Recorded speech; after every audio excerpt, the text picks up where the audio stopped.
सुबह का समय था। नंदिनी हमेशा 5 बजे उठ जाती थी, लेकिन पूर्वा गहरी नींद में सोई हुई थी। पूरी रात उसने अपनी माँ को अपने कमरे में ही सोने के लिए कहा, इसीलिए नंदिनी ने भी जिद नहीं की। जब नंदिनी बिस्तर से उठकर गई, तभी गहरी नींद में सोई पूर्वा को अजीब सा महसूस होने लगा। उसकी आंखों के सामने वो दृश्य घूमने लगा जब वो शालिनी और अभिनव के कहने पर उस रोड ट्रिप के लिए निकली थी। पूर्वा के कानों में हंसी की किलकारी और गाने की आवाज गूंज रही थी। साथ ही उसे अपने शरीर में उस कार की खिड़की से आने वाली हवा महसूस हो रही थी। तभी अचानक उस हवा को चीरते हुए एक खंजर उसे अपनी छाती पर महसूस हुआ। ऐसा लगने लगा जैसे सब कुछ सचमुच हो रहा हो। पूर्वा खून में लथपथ बीच सड़क में पड़ी हुई थी। तभी उसके सामने एक लंबी कार आई और सूट बूट पहने एक आदमी ने उसे अपनी कार में उठा कर रखा। जैसे ही पूर्वा को लंबी कार में रखा गया, उसके बाद उसे याद था कि वो एक सफेद रंग के कमरे में थी, जहां हर दीवारें और बिस्तर, हर एक चीज सफेद थी। यहाँ तक कि फर्श भी सफेद था। पूर्वा ने जब आंखें खोली तो उसकी आंखों में दर्द होने लगा, क्योंकि उस कमरे की लाइट भी सामान्य कमरों से तेज थी। जैसे तैसे पूर्वा उठी और उसने कमरे का दरवाजा ढूंढा, और उससे जब बाहर निकली तो उसे पता चला कि वो मुंबई शहर के बीचों बीच खड़ी थी। जब पूर्वा ने एक रास्ते पर जाते हुए आदमी को पकड़कर समय पूछा, तो उसने बताया कि दोपहर के 12 बजे हैं। लेकिन पूर्वा को अजीब महसूस हो रहा था, इसीलिए उसने पहले चारों तरफ नजर डाली और फिर दूसरे राहगीर को पकड़कर पूछा, भैया आज क्या डेट है? उस आदमी ने भी अजीब नजर से पूर्वा की तरफ देखा और कहा, महीना शुरू होता नहीं है, अजीब अजीब पागल दिख जाते हैं। 1 तारीख है आज। पूर्वा को याद आया जब वो शालिनी के साथ पिकनिक के लिए गई थी, उस दिन 30 दिसंबर था और वो लोग 31 मनाने के लिए ही फार्म हाउस जा रहे थे। इसीलिए शालिनी ने लॉन्ग ड्राइव करके फार्म हाउस तक जाने की बात कही थी। जब उस रास्ते में चलने वाले आदमी ने पूर्वा को बताया कि आज 1 तारीख है, तब पूर्वा को लगा कि जरूर आज जनवरी 1 होगी और वो दर्द की वजह से कल के पूरे दिन होश में नहीं आ पाई होगी। पर पूर्वा के शरीर में ना तो कोई घाव था और ना ही कोई कट। ये भी उसके लिए एक चौंका देने वाली बात थी। अचानक एक गाड़ी आकर पूर्वा के सामने रुकी और उसमें से उतरकर एक आदमी ने पूर्वा का हाथ पकड़ा और उसे गाड़ी के अंदर घसीट लिया। पूर्वा जब चिल्लाने लगी तो उसे याद आया कि गाड़ी के अंदर एक और आदमी बैठा हुआ था। ये लगभग वैसा ही दिख रहा था जैसे कि उस रात पूर्वा ने कार के अंदर आने के बाद बेहोश होने से पहले देखा था। पर पूर्वा समझ नहीं पा रही थी कि उसके साथ ये सब क्या हो रहा है, इसीलिए पूर्वा ने चिल्लाना बंद नहीं किया। तभी वो गार्ड जो पूर्वा को पकड़कर अंदर लाया था, उसने मुंह पर हाथ लगाते हुए पूर्वा से कहा, एक तो तुम्हारी जान बचाई और ऊपर से तुम चिल्ला रही हो। इतना सुनने के बाद पूर्वा चुप हो गई थी। तभी पूर्वा ने धीमी आवाज में गार्ड से सवाल पूछा, सब कुछ इतना बदला हुआ क्यों लग रहा है? मैं जब बाहर आई तो बहुत सारी चीजें अलग थी और वो कमरा भी बड़ा अजीब था। तुम लोगों ने मुझे ऐसे कमरे में क्यों रखा था? गार्ड ने कहा, अगर नहीं रखते तो तुम मर जाती। वो तो सर का धन्यवाद अदा करो कि उन्होंने तुम पर इतनी बड़ी कृपा की। क्या तुम्हें अपने शरीर पर कोई खरोंच नजर आ रही है? ये सवाल अपने आप में पूर्वा को चौंका देने वाला था। पूर्वा ने हैरानी भरी नजर से गार्ड और उसके बॉस की तरफ देखा। तभी गार्ड ने कहा, तुम पिछले 6 महीने से उसी कमरे में थी और जो आदमी तुम्हें उस हालत में सड़क पर छोड़कर गया था, वो धूमधाम से अगले हफ्ते शादी कर रहा है। पूर्वा 6 महीने सुनने के बाद हैरान हो गई। जब उसे यकीन नहीं हुआ तो गार्ड ने अपनी जेब से फोन निकालकर उसे फोन में टाइम दिखा दिया। फोन पर जून 1 लिखा हुआ था। इसके बाद पूर्वा के दिमाग में कई सारे सवाल घूमने लगे, लेकिन उसके पास कोई जवाब नहीं था। इसीलिए उसने चुप रहना ही ठीक समझा। वो बस अपना सर पकड़कर बैठी रही। ये सारी चीजें पूर्वा अपने सपने में देख रही थी। अचानक से एक धमाके की आवाज आई और पूर्वा जोर से चिल्लाई।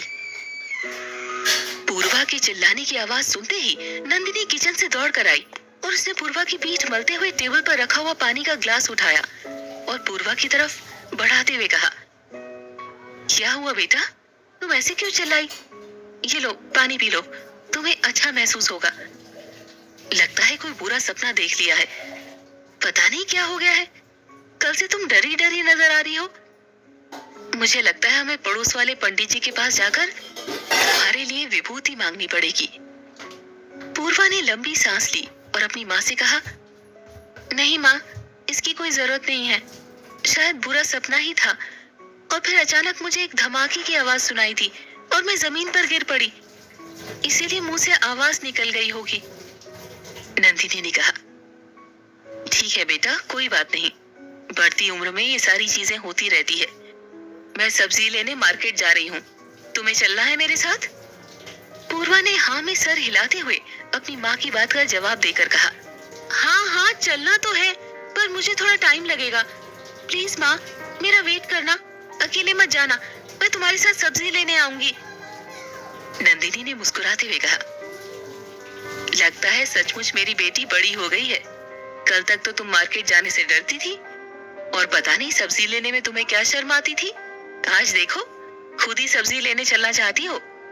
चलो ठीक है, मैं तुम्हारा वेट करूंगी, लेकिन ज्यादा समय मत लगाना, फिर उसके बाद सारी ताजी सब्जियां बिक जाती है। अपनी माँ की बात सुनकर पूर्वा ने बिस्तर की दाईं तरफ रखी हुई टॉवल उठाई और सीधा बाथरूम में चली गई। बाथरूम में जाते ही जैसे पूर्वा ने शावर खोला, वैसे उसे रात की बरसात याद आई, जब वो अभिनव के साथ बहुत खुश थी और उस बरसात में वो दोनों एक दूसरे के चेहरे पर पानी की छींटे उड़ा रहे थे। उसके बाद काफी देर तक वो दोनों कार के बोनेट पर बैठे एक दूसरे की तारीफ करने लगे थे। तब नया नया प्यार था और पूर्वा ने सोचा भी नहीं था कि आगे चलकर अभिनव उसके साथ ऐसा करने वाला है। लेकिन जैसे ही पूर्वा ने शावर बंद किया, वैसे ही वो अपनी इसी दुनिया में वापस लौट आई। उसे समझ नहीं आ रहा था कि उसके साथ क्या हो रहा है।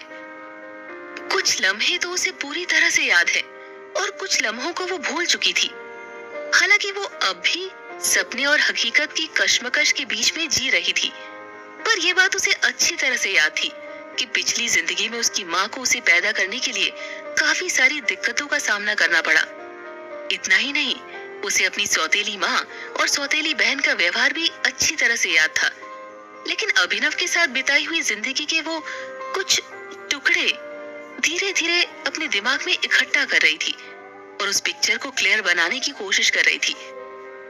इतने में नंदिनी ने बाहर से दरवाजा खटखटाया और आवाज देते हुए कहा, बेटा, कितनी देर तक तुम अंदर रहोगी? मैंने कहा ना, फिर सारी ताजी सब्जियां बिक जाती है। जल्दी आ जा या फिर मुझे जाने दे। पूर्वा ने अंदर से चिल्लाते हुए अपनी माँ को आवाज दी और कहा, नहीं माँ, रुको, बस 2 मिनट और। लगभग 2 मिनट में पूर्वा बाथरूम से बाहर आ गई। नंदिनी ने गुस्से में पूर्वा की तरफ देखा। पूर्वा ने और अगले 10 मिनट तैयार होने में लगाए और फिर दोनों माँ बेटी घर से बाहर निकल गई। दूसरी तरफ अनिकेत भी अपने गार्ड को इशारा करते हुए कार निकालने के लिए कहता है और कार में बैठकर जैसे ही गेट से निकलता है, वैसे कविता उसे फ्रेंच विंडो से देख रही थी और मन ही मन सोच रही थी कि वो इतने सालों के बाद भी अनिकेत और नंदिनी के बीच में कोई दरार पैदा नहीं कर पाई है। हालांकि वो दोनों एक दूसरे के साथ नहीं रहते, लेकिन कहीं ना कहीं उन दोनों के दिल में आज भी एक दूसरे के लिए जगह है। दूसरी तरफ पूर्वा जैसी अपनी माँ के साथ मार्केट पहुंची तो उसे मार्केट में कई सारी चीजें एक जैसी सी नजर आ रही थी, लेकिन पूर्वा ने इस बात पर कोई सवाल नहीं किया। तभी नंदिनी सब्जी का मोल भाव करने लगी और उसने सब्जी का थैला पूर्वा के हाथ में पकड़ा दिया और पूर्वा ने भी बिना कोई सवाल किए सब्जी का सारा भार उठा लिया। हालांकि नंदिनी के लिए पूर्वा का हर एक व्यवहार चौंका देने वाला था, लेकिन नंदिनी इसे पूर्वा के अंदर हो रहे सुधार के रूप में ले रही थी और हर बार मुस्कुराते हुए अपना काम करती जा रही थी। इससे पहले कि नंदिनी अपना काम खत्म कर पाती, तभी एक लंबी कार सब्जी मंडी के बीचों बीच आकर रुकी और कार से उतरकर गार्ड ने नंदिनी के पास जाकर कहा, मैडम, सर ने आपको बुलाया है, क्या आप 2 मिनट बात कर पाएंगी? नंदिनी ने हाँ में सर हिलाया और पूर्वा को वहीं रुकने के लिए कहा। तभी वो गार्ड के साथ उस कार के पास चली गई और कार के अंदर बैठकर गार्ड ने दरवाजा बंद कर दिया और वो वहीं खड़ा रहा।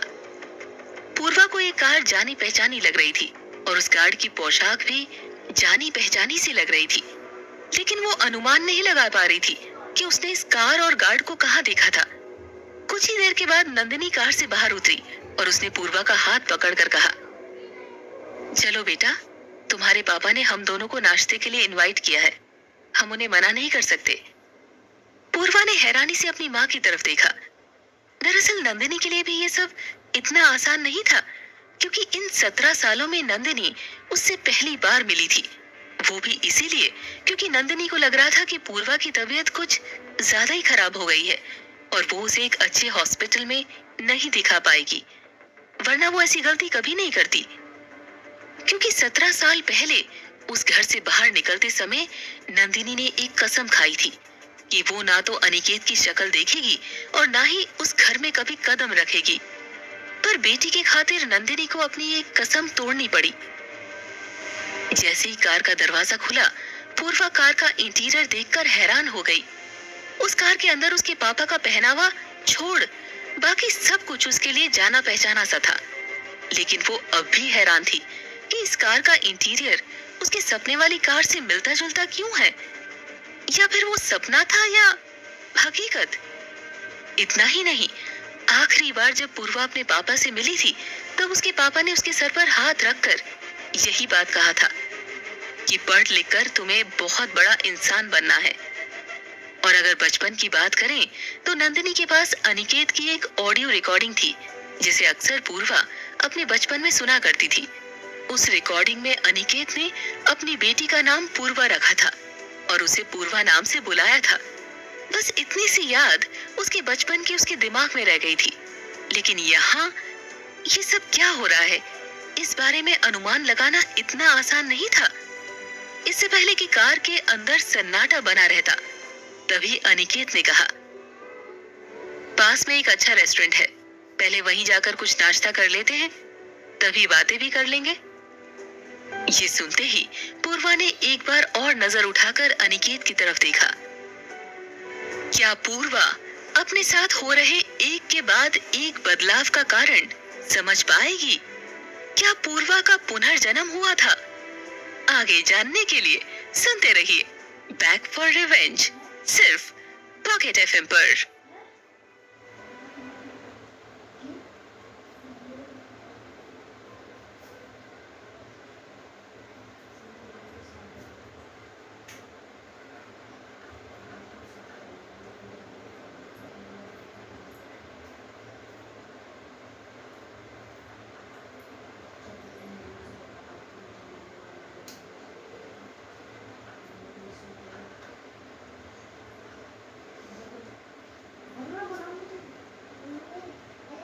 उन दोनों को सिर्फ और सिर्फ नाश्ते में इनवाइट करने के लिए इतनी दूर नहीं आ सकते हैं।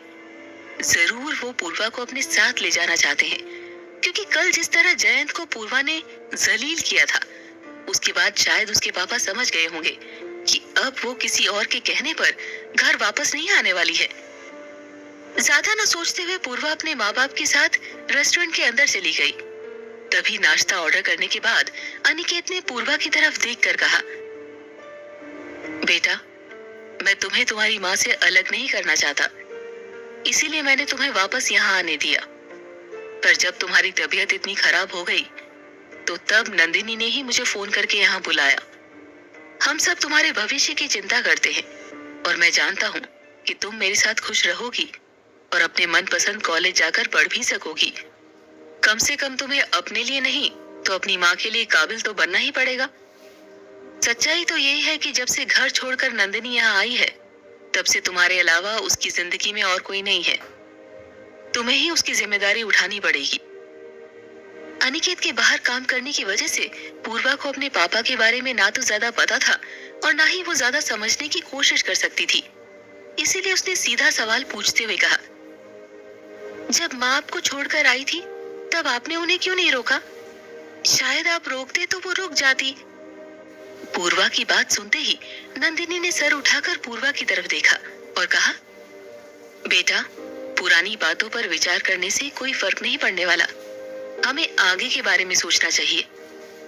हाँ, मैंने तुम्हारे पापा को फोन करके तुम्हारी तबीयत के बारे में बताया था। मैं डर गई थी, तुम पूरे एक दिन से बेहोश पड़ी हुई थी। मैं तुम्हें डॉक्टर के पास भी कैसे ले जाती। इसीलिए किसी ऐसे इंसान की जरूरत थी जिस पर मैं भरोसा कर सकूं। और वैसे भी तुम्हारा वहीं रहना ठीक होगा बेटा, क्योंकि तुम अपने पसंद के कॉलेज जा सकोगी, वो सब कर सकोगी जो तुम्हें करना है।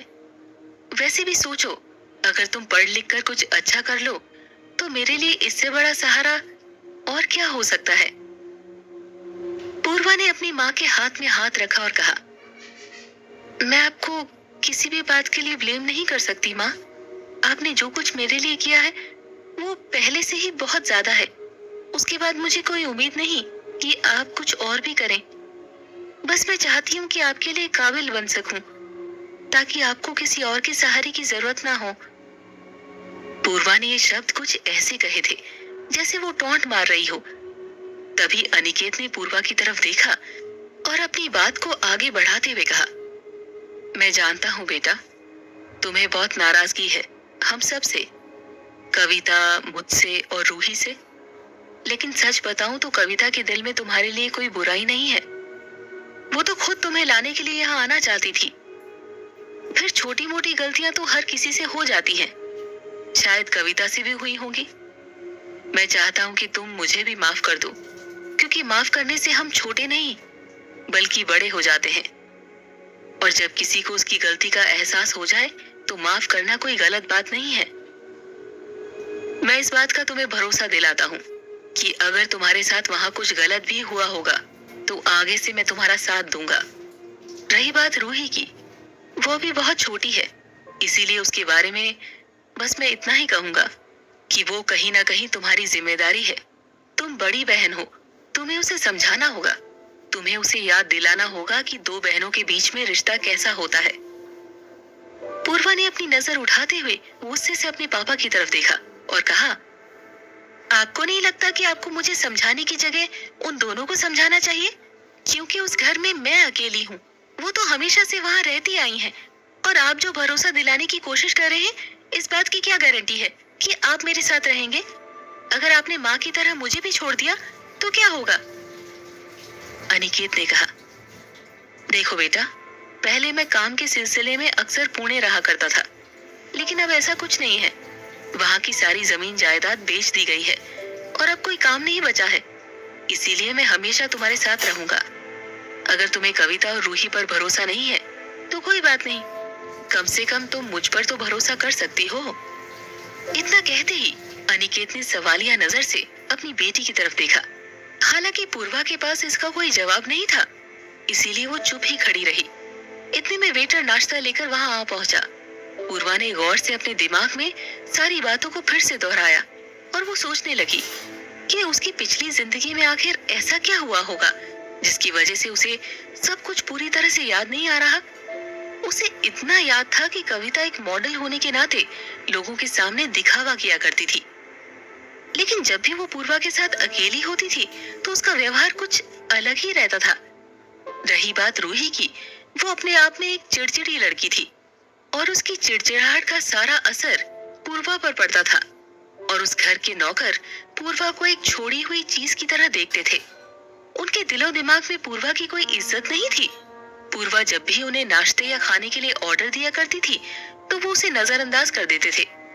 ये सब सोचते हुए जब पूर्वा की नजर अपनी माँ पर पड़ी तो वो सोचने लगी, भले वो उस घर में अपने लिए न जाए, लेकिन अपनी माँ का बदला चुकाने के लिए जरूर जा सकती है और उसे जाना भी चाहिए, क्योंकि दूर से रहकर आप कभी दुश्मन को नहीं गिरा सकते हो। उसके लिए आपको उसके पास जाना बहुत जरूरी है। अगर कविता पहले से अच्छी होती तो वो प्रेगनेंसी के समय उसकी माँ को इस तरह दर दर की ठोकरें नहीं खाने देती। आज नंदिनी अपना खाना पीना और अपना खर्चा खुद ही चला रही थी। जो कुछ भी उसके पास था वो सब उसकी मेहनत का था। उसने एक भी पैसा अनिकेत से नहीं लिया था, ना ही अनिकेत की जायदाद में कभी अपना हक जताने की कोशिश की। वैसे तो नंदिनी एक पढ़ी लिखी औरत थी, वो चाहती तो कुछ भी कर सकती थी, लेकिन उसकी अच्छाई ने हमेशा उसे रोके रखा। तभी पूर्वा को कुछ कुछ चीजें अपनी जिंदगी की जुड़ती हुई नजर आई। उसे समझ में आया कि वो 17-18 साल की थी जब वो अपने पापा के घर से वापस अपने घर आ गई थी।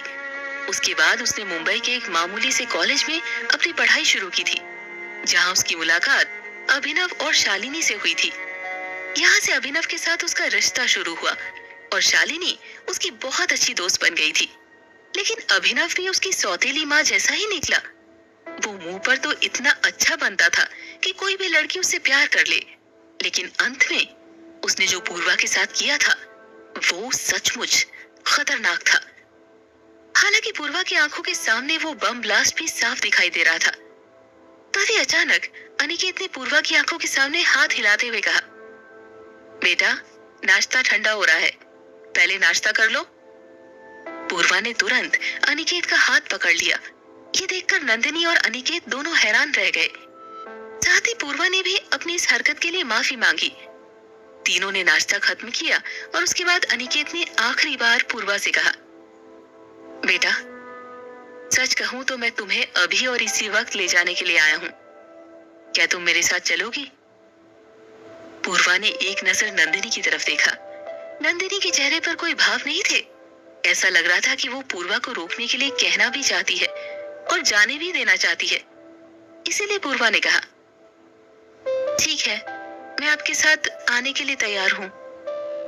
हालांकि पूर्वा का ये जवाब नंदिनी के लिए चौंका देने वाला था, लेकिन नंदिनी को पता था कि पूर्वा की भलाई इसी में है। इसीलिए उसने पूर्वा को जाने दिया और खुद अपनी सब्जी का थैला उठाकर ऑटो में बैठ गई। वहां से निकलते हुए नंदिनी की आंखों में आंसू थे और पूर्वा की आंखों से भी आंसू छलक आए थे। तभी अनिकेत ने प्यार से पूर्वा को कार में बिठाया और कार घर की तरफ मोड़ ली। जैसे जैसे रास्ते में कार आगे बढ़ती गई, वैसे वैसे पूर्वा के सामने अपनी पिछली जिंदगी के सारे पन्ने खुलते गए और वो समझ गई कि आखिरकार उसने क्या किया था।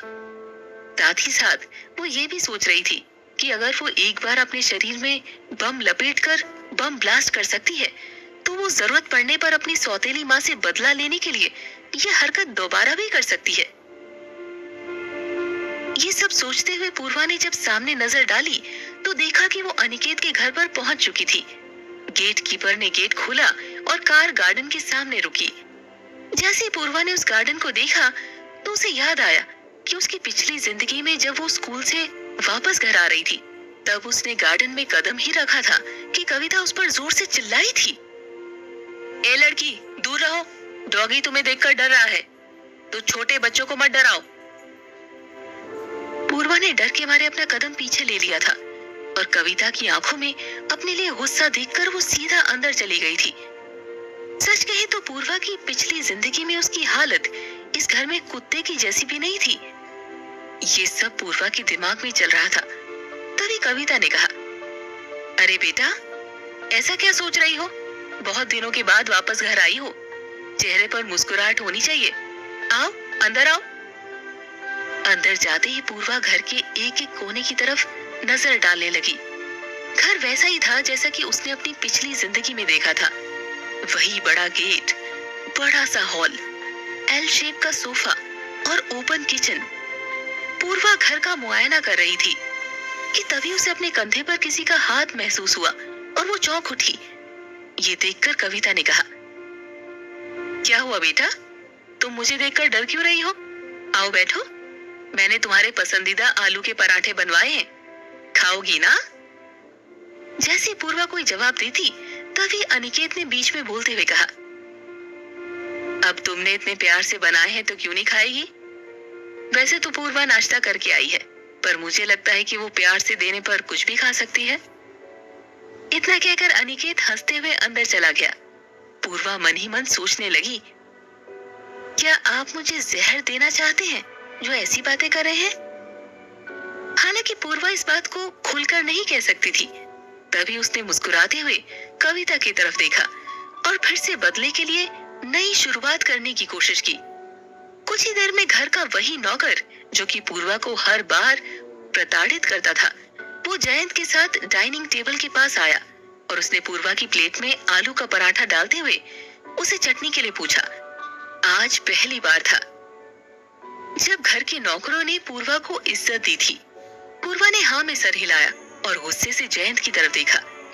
जयंत भी कुर्सी खिसकाकर उसी टेबल पर बैठ गया। वैसे तो नौकरों को घर के मालिक के साथ खाना खाने की इजाजत नहीं थी, लेकिन जयंत को सबने सर पर चढ़ाया हुआ था। हो ना हो, इस वक्त पूर्वा को भी ये सारी चीजें सहन करनी ही पड़ती। इसीलिए पूर्वा ने ग्लास उठाकर एक घूंट पानी के साथ उस गुस्से को गटक लिया और खुद से कहा, ये तो एक शुरुआत है। धीरे धीरे मैं इस घर की एक एक ईंट को हिलाकर रख दूंगी और इस घर के मालिक और हर एक नौकर से बदला लूंगी। क्या पूर्वा अपने मंसूबे में कामयाब हो पाएगी?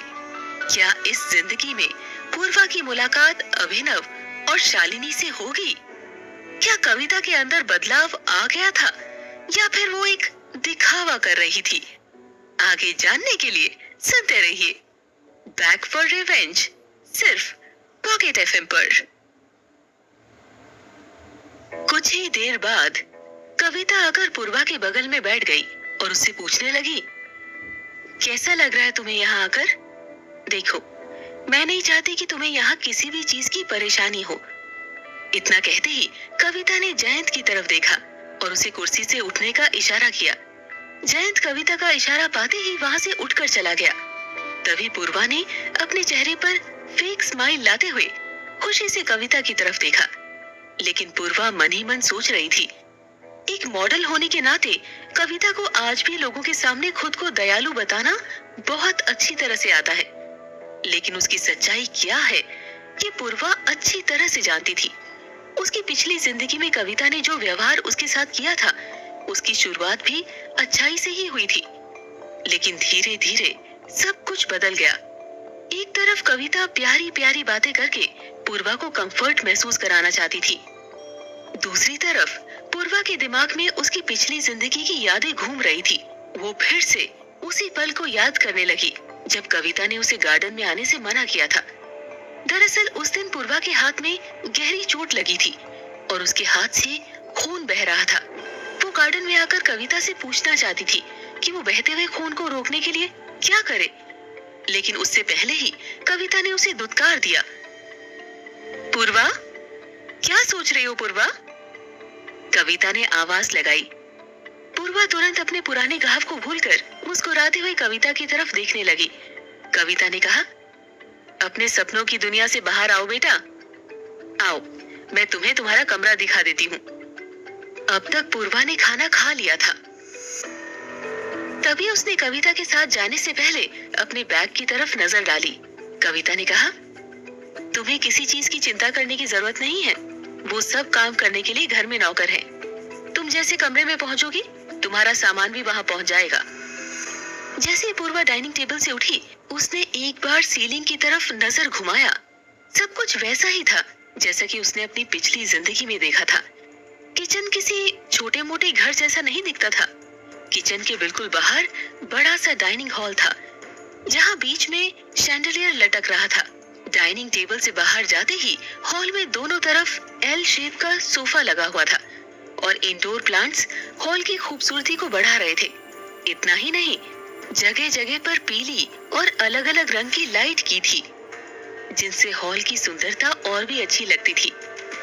तभी कविता ने हॉल के बीचों बीच बनी हुई सीढ़ियों की तरफ हाथ लंबा करते हुए इशारा करके कहा, आओ बेटा। इससे पहले कि पूर्वा आगे बढ़ती, उसकी नजर अपने पैरों की तरफ गई। दीवारों पर लगी हुई लाइट का रिफ्लेक्शन उस ग्रीन कलर की लाइट पर पड़कर एक अलग रंग बना रहा था। कुछ पल के लिए पूर्वा उसे देखती ही रह गई। फिर अचानक पूर्वा की नजर हॉल के बाहर बनी छोटी सी बालकनी की तरफ गई। उसने देखा कि बालकनी में एक झूला लगा हुआ था। झूले में एक उम्र दराज आदमी बैठकर चाय पी रहा था। पूर्वा ने इस इंसान को पहले कभी नहीं देखा था। कविता को जब ये महसूस हुआ कि पूर्वा बाहर की तरफ देख रही है, तभी उसने ठहर कर कुछ देर पूर्वा को जी भर के बालकनी की तरफ देखने दिया। कुछ ही देर बाद गार्डन की तरफ से दौड़ती हुई रूही भी बालकनी में आ गई और उस उम्र दराज आदमी के सामने बैठ गई। उन दोनों के बीच की बॉन्डिंग को देखकर साफ पता चल रहा था कि ऐसी बॉन्डिंग दादा और पोती के बीच में ही हो सकती थी। एक पल के लिए पूर्वा उस उम्र दराज आदमी के बारे में पूछना चाहती थी, लेकिन फिर उसने कोई सवाल नहीं किया। वो मन ही मन सोच रही थी कि जब पिछली जिंदगी में वो इस घर में आई थी, तब वो कितनी सीधी सादी थी। उसने रात भर खाना नहीं खाया था और वो सर झुकाकर घर के दरवाजे से अंदर आई थी। उसने हॉल की तरफ एक बार भी नजर नहीं डाली थी, लेकिन इस बार उसने हर एक कोने को पूरी तरह से जांचना और परखना चाहा और बिल्कुल भी ऐसा जताने की कोशिश नहीं की कि उसे अपनी माँ से अलग होकर कितना दुख हो रहा है। हालांकि दर्द तो अब भी पूर्वा को महसूस हो रहा था, लेकिन वो अपना दर्द किसी के सामने ना तो दिखाना चाहती थी, ना जताना चाहती थी। इतना ही नहीं, उसे अपने पापा पर भी ज्यादा भरोसा नहीं था।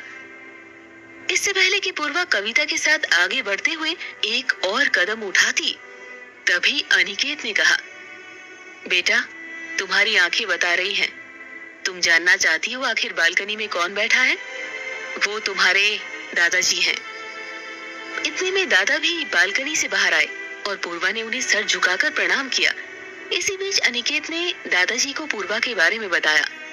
अपनी पिछली जिंदगी में जब पूर्वा इस घर में आई थी, तब यहाँ दादाजी नहीं रहते थे और ना ही उसने कभी दादाजी को देखा था।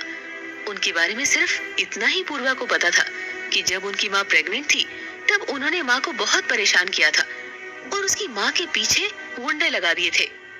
ये जानने के बाद पूर्वा की नजरों में उनके लिए इज्जत तो नहीं थी, लेकिन लोगों के सामने दिखावा करने का उसने पूरा ध्यान रखा। दूसरी तरफ दादाजी मुंबई में ही नहीं, बल्कि पूरे देश के जाने माने फूड इंडस्ट्रियलिस्ट माने जाते थे। उनके रेस्टोरेंट देश भर में थे। इतना ही नहीं, एक छोटे स्नैक से लेकर के खाने की हर एक चीज उनकी फैक्ट्री में बना करती थी, जिन्हें वो छोटे मोटे दुकानदारों को सप्लाई करते थे। काफी देर तक वहां खड़े रहने के बाद जब दादाजी ने पूर्वा के बारे में कुछ भी जानने की कोशिश नहीं की, तभी पूर्वा ने पलटकर कविता की तरफ देखा और कहा, ठीक है आंटी, हम चलें? इतना कहने के बाद पूर्वा ने कविता को सर से लेकर पैर तक देखा। हालांकि अब तक पूर्वा घर की एक एक चीज को देखने में व्यस्त थी, इसीलिए उसने कविता में हुए बदलाव को देखने की कोशिश नहीं की थी।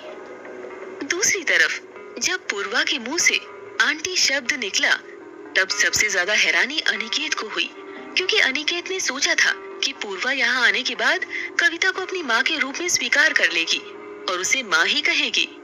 हालांकि इस वक्त अनिकेत ने पूर्वा से कुछ नहीं कहा। तभी कविता भी अनिकेत की भावनाओं को समझ गई थी, इसीलिए उसने बाप और बेटी के बीच का टेंशन संभालते हुए कहा, पूर्वा, अगर तुम चाहो तो मुझे माँ कह सकती हो। वैसे मुझे तुम्हारे आंटी बोलने में कोई परेशानी नहीं है, पर माँ बोलोगी तो ज्यादा अच्छा लगेगा। रही बात इस घर की, आज के बाद हमेशा तुम्हें यही रहना है, अपनी बहन के साथ। उम्मीद है कि तुम दोनों बहनें लड़ने की जगह एक दूसरे को संभालने की कोशिश करोगी। अपनी बात खत्म करते ही कविता ने अपनी नजर पीछे की तरफ डाली, जहां रूही खड़ी थी। तभी कविता ने इशारा करते हुए 2 सीढ़ी नीचे उतरकर रूही को अपने पास बुलाया और उसे पूर्वा के पास ले जाते हुए कहा, देखो, अब तुम्हारी बहन रूही भी बड़ी हो गई है। अब तुम दोनों के बीच में उम्र का ज्यादा अंतर नहीं है। इसीलिए पूर्वा, मैं तुम्हें पहले ही कह देना चाहती हूँ, कभी तुम्हारी बहन मस्ती मजाक में तुम्हें कुछ कह दे तो बुरा मत मानना। और रूही, तुम हमेशा अपनी बहन से इज्जत से पेश आना। मैं नहीं चाहूंगी कि तुम दोनों में से कोई भी शिकायत लेकर हमारे पास आए। कविता की बात खत्म होते ही दोनों बहनों ने एक दूसरे की तरफ देखा। उनके बीच में तनाव का माहौल साफ नजर आ रहा था। तभी अनिकेत ने अपनी आवाज बढ़ाते हुए कहा, आप दोनों ने अपनी माँ की बात का जवाब नहीं दिया। ये अच्छे मैनर्स नहीं है बेटा। तुम दोनों को अपनी माँ की बात सुननी ही होगी। माँ शब्द सुनते ही पूर्वा ने झटके से अपने पापा की तरफ देखा और मन ही मन सोचा कि इतना सब कुछ जानने के बाद भी आप मुझसे इस तरह कैसे बात कर सकते हैं। मेरी माँ मरी नहीं है, जिंदा है, और उनके रहते मैं किसी को माँ नहीं कहने वाली। मन तो कर रहा है कि चिल्ला चिल्ला कर आपको ये बात कह दूं, पर कोई फर्क नहीं पड़ेगा। एक पल के लिए जब दोनों बहनों ने कोई जवाब नहीं दिया, तब अनिकेत के शब्दों का भी कोई मतलब नहीं रह गया था। माहौल थोड़ा तनाव भरा बन चुका था। तभी रूही ने अपनी माँ का इशारा मिलते ही कहा, मेरी तरफ से आपको कोई परेशानी नहीं होगी, लेकिन मैं इसकी गारंटी नहीं ले सकती। वैसे भी ये कोई जवाब नहीं दे रही है। आप ही बताइए, ये किस तरह का व्यवहार है? रूही ने आज छोटा मुंह बड़ी बात कर दी थी। उसका कद भले ही पूर्वा जितना ही था, लेकिन उसके चेहरे पर कम उम्र के होने की निशानी नजर आती थी। इतना ही नहीं, उसके सिल्की बाल और अच्छे माहौल में पले बड़े होने के कारण उसकी त्वचा का रंग किसी दुकान में सुरक्षित तरीके से रखी हुई डॉल की तरह लगता था। माहौल बिगड़ता हुआ देखकर पूर्वा भी अब ज्यादा देर चुप नहीं रह सकती थी। इसीलिए उसने कहा, मेरे कुछ ना कहने का मतलब आप मेरी बदतमीजी ना समझें। अपनी माँ को छोड़कर यहाँ आने के बाद मुझे सारी चीजें अलग लग रही हैं। सीधे शब्दों में कहूँ तो मैं नर्वस हूँ। इससे पहले कि पूर्वा की बातों पर रूही कोई और तंज कसती, कविता ने कहा, चलो काफी बातें हो गई है, बाकी बातें लंच के समय करेंगे। आओ पूर्वा, तुम्हें तुम्हारा कमरा दिखा देती हूँ, नहीं तो दिन भर सबके सब यहीं खड़े रह जाएंगे, ना कोई बात हो पाएगी और ना कोई काम हो पाएगा। चलो बेटा। इतना कहते ही कविता ने दादाजी की तरफ देखा और कहा, पापा आप सोफे पर बैठ जाइए, मैंने मेड को नाश्ता लगाने के लिए कहा है, मैं भी कुछ ही देर में आती हूँ। कविता की बात सुनते ही दादाजी जाकर चुपचाप सोफे पर बैठ गए और कविता सीढ़ियों से ऊपर चढ़ने लगी। पूर्वा ने कविता के पीछे जाने से पहले एक नजर दादाजी और दूसरी नजर रूही की तरफ डाली। एक पल में ऐसा लगा जैसे दोनों बहनों ने आंखों ही आंखों में एक दूसरे से लड़ाई छेड़ दी हो। वैसे भी आगे चलकर दोनों बहनों में मतभेद तो होने ही वाला था, लेकिन इसकी शुरुआत यहीं से हो चुकी थी। पूर्वा का कमरा सीढ़ियों से ऊपर आते ही दाएं तरफ था। दरवाजे की बनावट किसी सुंदर कारीगरी से सजी हुई थी और उसमें छोटी छोटी लाइट लगी हुई थी। जैसे ही कविता ने दरवाजा खोला, पूर्वा अपने कमरे को देखकर हैरान हो गई। उसकी पिछली जिंदगी में जो कमरा उसे दिया गया था वो इतना सुंदर नहीं था। कमरे के बीचों बीच एक डेलिकेट शैंडलियर लटक रहा था। दीवार पर बड़ा सा पेंटिंग था जिसे देखकर किसी को भी सुकून महसूस हो सकता था और फ्रेंच विंडो से बाहर का नजारा देखा जा सकता था। वैसे तो फर्स्ट फ्लोर पर होने के कारण दूर तक नजर नहीं जा सकती थी, लेकिन गार्डन में लगे हुए पेड़ साफ नजर आते थे और उन पे बैठी चिड़िया भी। पूर्वा अंदर जाते ही खिड़की के पास बैठ गई और उसने कर्टन हटाकर बाहर देखा। तभी कविता ने कहा, तुम कुछ देर आराम कर लो, जैसे ही लंच तैयार होगा मैं तुम्हें बुलाने खुद आऊंगी या फिर रूही को भेज दूंगी। सब कुछ अच्छा था, ना घर में कोई कमी थी ना ही पूर्वा की खातिरदारी में, लेकिन इतना बदलाव कैसे आ गया ये समझना पूर्वा के लिए एक दिन में बहुत मुश्किल था। पर वो जानती थी कि इस बदलाव का असर ज्यादा दिन तक नहीं होने वाला है। कविता ज्यादा दिन तक उससे फेक बनकर नहीं रह पाएगी और ना ही इस घर में रहने वाले बाकी लोगों से उसकी बन सकती है। ये सब सोचते हुए पूर्वा बिस्तर पर लेट गई और उसने अपने बैग से मोबाइल निकाला। पूर्वा के पास पुरानी स्टाइल का कीपैड वाला मोबाइल फोन था जिसे सिर्फ कॉल या मैसेज ही किया जा सकता था। तभी पूर्वा ने अपने माँ का नंबर डायल किया और अपने पहुंचने की खबर दी। जब नंदिनी को पूर्वा की खातिरदारी और बाकी चीजों के बारे में पता चला तो वो बहुत खुश हो गई। तभी पूर्वा ने भी अपनी माँ को दिलासा देते हुए कहा, माँ आप चिंता मत कीजिए, आपकी बेटी बड़ी हो गई है, अगर मेरे साथ यहाँ कुछ भी हुआ तो मैं उसे हैंडल कर लूंगी। वैसे अब तक सब ठीक है और आगे भी ठीक ही होगा। आप अपना ध्यान रखना और अगर कोई भी परेशानी हो तो मुझे फोन करना, मैं तुरंत चली आऊंगी आपके पास। पूर्वा की बात सुनकर नंदिनी की आंखों में आंसू आ गए। कुछ देर तक माँ बेटी के बीच में ढेर सारी बातें हुई और फिर पूर्वा ने फोन रखकर आराम करने के बारे में सोचा। क्या कविता का बदलाव सच्चा था? क्या रूही पूर्वा के लिए परेशानी बनेगी? आगे जानने के लिए सुनते रहिए बैक फॉर रिवेंज, सिर्फ पॉकेट एफएम पर। शाम होने को आई थी। थक जाने के कारण पूर्वा सो गई थी। सुबह का समय था। नंदिनी हमेशा 5 बजे उठ जाती थी, लेकिन पूर्वा गहरी नींद में सोई हुई थी। पूरी रात उसने अपनी माँ को अपने कमरे में ही सोने के लिए कहा, इसीलिए नंदिनी ने भी जिद नहीं की। जब नंदिनी बिस्तर से उठकर गई, तभी गहरी नींद में सोई पूर्वा को अजीब सा महसूस होने लगा। उसकी आंखों के सामने वो दृश्य घूमने लगा जब वो शालिनी और अभिनव के कहने पर उस रोड ट्रिप के लिए निकली थी। पूर्वा के कानों में हंसी की किलकारी और गाने की आवाज गूंज रही थी। साथ ही उसे अपने शरीर में उस कार की खिड़की से आने वाली हवा महसूस हो रही थी। तभी अचानक उस हवा को चीरते हुए एक खंजर उसे अपनी छाती पर महसूस हुआ। ऐसा लगने लगा जैसे सब कुछ सचमुच हो रहा हो। पूर्वा खून में लथपथ बीच सड़क में पड़ी हुई थी। तभी उसके सामने एक लंबी कार आई और सूट बूट पहने एक आदमी ने उसे अपनी कार में उठा कर रखा।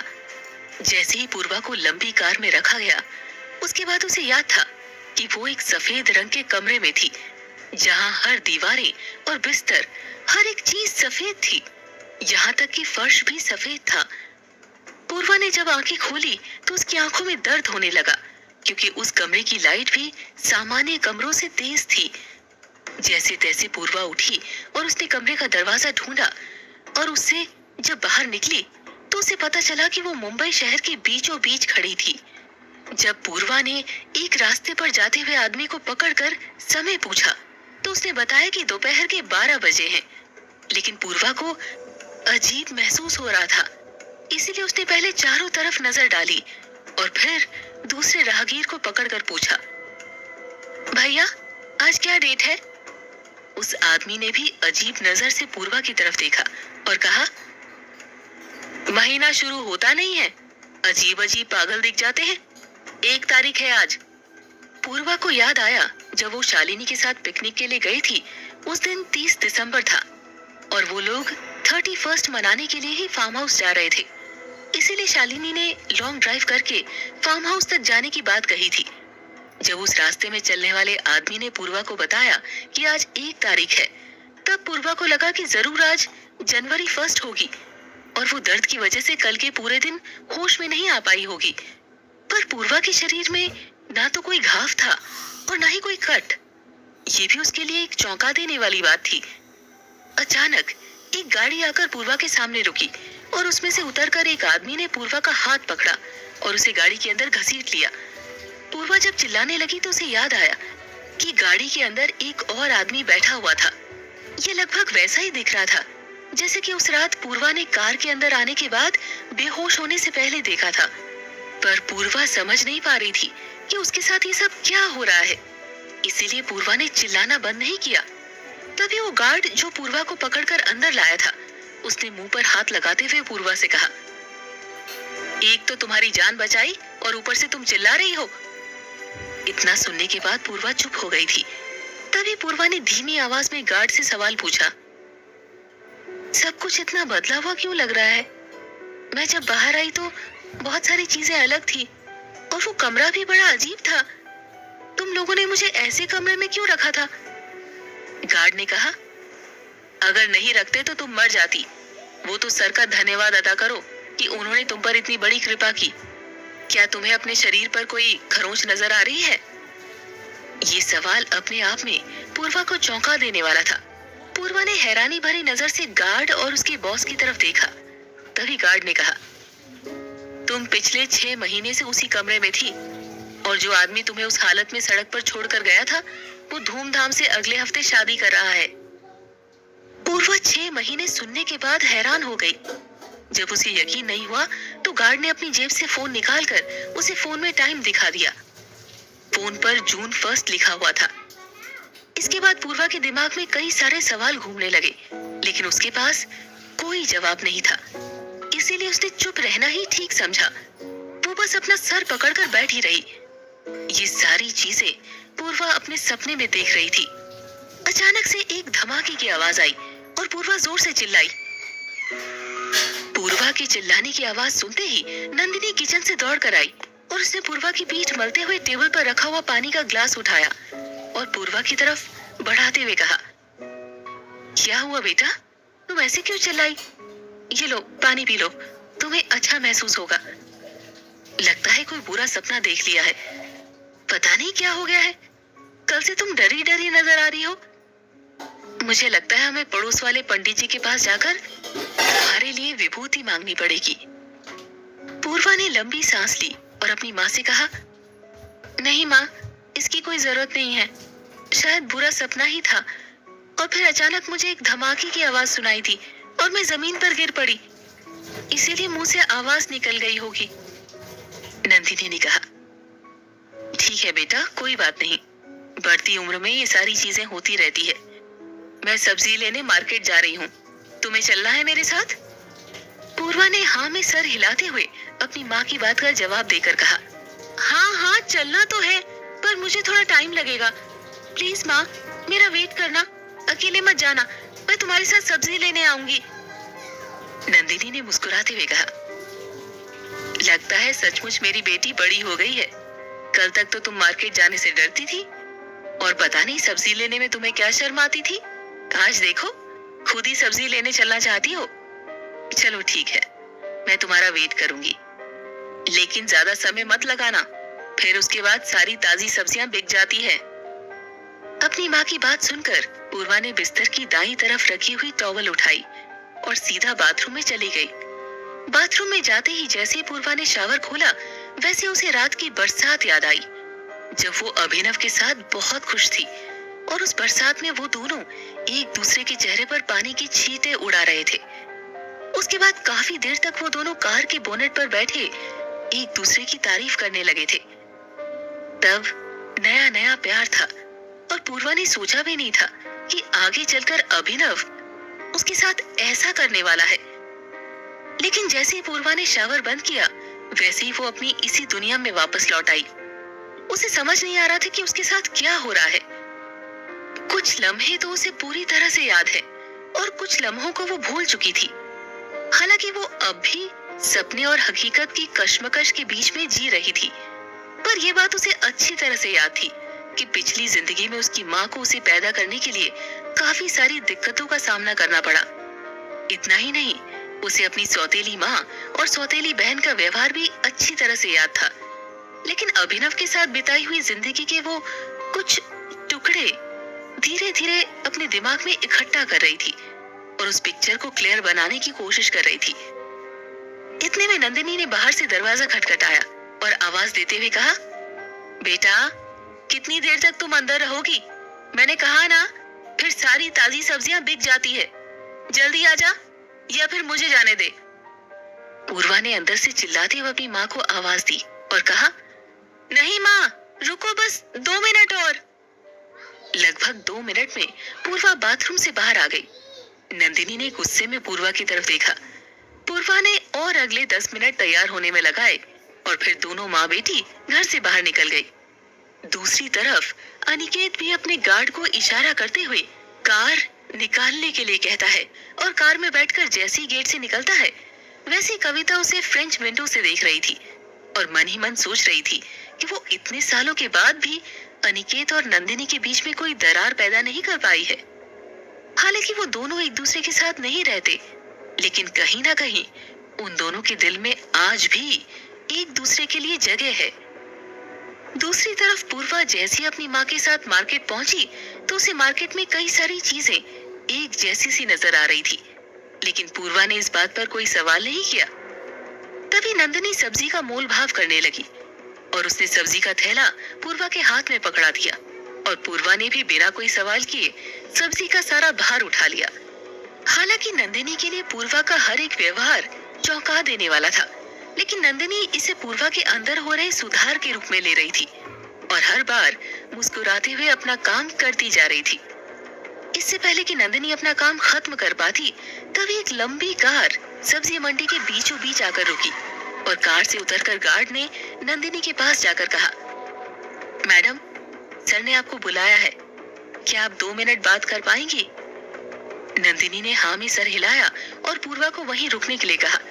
तभी वो गार्ड के साथ उस कार के पास चली गई और कार के अंदर बैठकर गार्ड ने दरवाजा बंद कर दिया और वो वहीं खड़ा रहा। पूर्वा को ये कार जानी पहचानी लग रही थी और उस गार्ड की पोशाक भी जानी पहचानी सी लग रही थी, लेकिन वो अनुमान नहीं लगा पा रही थी कि उसने इस कार और गार्ड को कहाँ देखा था। कुछ ही देर के बाद नंदिनी कार से बाहर उतरी और उसने पूर्वा का हाथ पकड़कर कहा, चलो बेटा, तुम्हारे पापा ने हम दोनों को नाश्ते के लिए इनवाइट किया है, हम उन्हें मना नहीं कर सकते। पूर्वा ने हैरानी से अपनी माँ की तरफ देखा। दरअसल नंदिनी के लिए भी ये सब इतना आसान नहीं था, क्योंकि इन 17 सालों में नंदिनी उससे पहली बार मिली थी, वो भी इसीलिए क्योंकि नंदिनी को लग रहा था कि पूर्वा की तबीयत कुछ ज्यादा ही खराब हो गई है और वो उसे एक अच्छे हॉस्पिटल में नहीं दिखा पाएगी, वरना वो ऐसी गलती कभी नहीं करती। क्योंकि 17 साल पहले उस घर से बाहर निकलते समय नंदिनी ने एक कसम खाई थी कि वो ना तो अनिकेत की शक्ल देखेगी और ना ही उस घर में कभी कदम रखेगी। पर बेटी की खातिर नंदिनी को अपनी एक कसम तोड़नी पड़ी। जैसे ही कार का दरवाजा खुला, पूर्वा कार का इंटीरियर देखकर हैरान हो गई। उस कार के अंदर उसके पापा का पहनावा छोड़ बाकी सब कुछ उसके लिए जाना पहचाना सा था। लेकिन वो अब भी हैरान थी कि इस कार का इंटीरियर उसके सपने वाली कार से मिलता जुलता क्यों है, या फिर वो सपना था या हकीकत। इतना ही नहीं, आखिरी बार जब पूर्वा अपने पापा से मिली थी तब उसके पापा ने उसके सर पर हाथ रखकर यही बात कहा था कि पढ़ लिखकर तुम्हें बहुत बड़ा इंसान बनना है। और अगर बचपन की बात करें तो नंदिनी के पास अनिकेत की एक ऑडियो रिकॉर्डिंग थी जिसे अक्सर पूर्वा अपने बचपन में सुना करती थी। उस रिकॉर्डिंग में अनिकेत ने अपनी बेटी का नाम पूर्वा रखा था और उसे पूर्वा नाम से बुलाया था। बस इतनी सी याद उसके बचपन की उसके दिमाग में रह गई थी। लेकिन यहाँ ये सब क्या हो रहा है, इस बारे में अनुमान लगाना इतना आसान नहीं था। इससे पहले कि कार के अंदर सन्नाटा बना रहता, तभी अनिकेत ने कहा, पास में एक अच्छा रेस्टोरेंट है, पहले वहीं जाकर कुछ नाश्ता कर लेते हैं, तभी बातें भी कर लेंगे। ये सुनते ही पूर्वा ने एक बार और नजर उठाकर अनिकेत की तरफ देखा।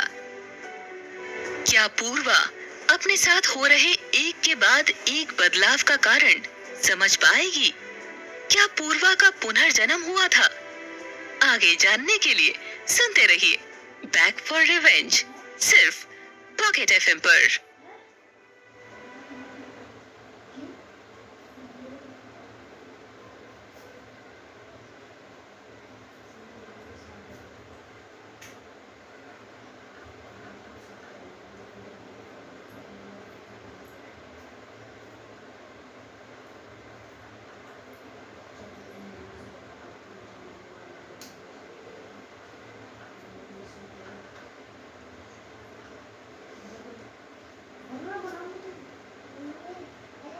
उन दोनों को सिर्फ और सिर्फ नाश्ते में इनवाइट करने के लिए इतनी दूर नहीं आ सकते हैं।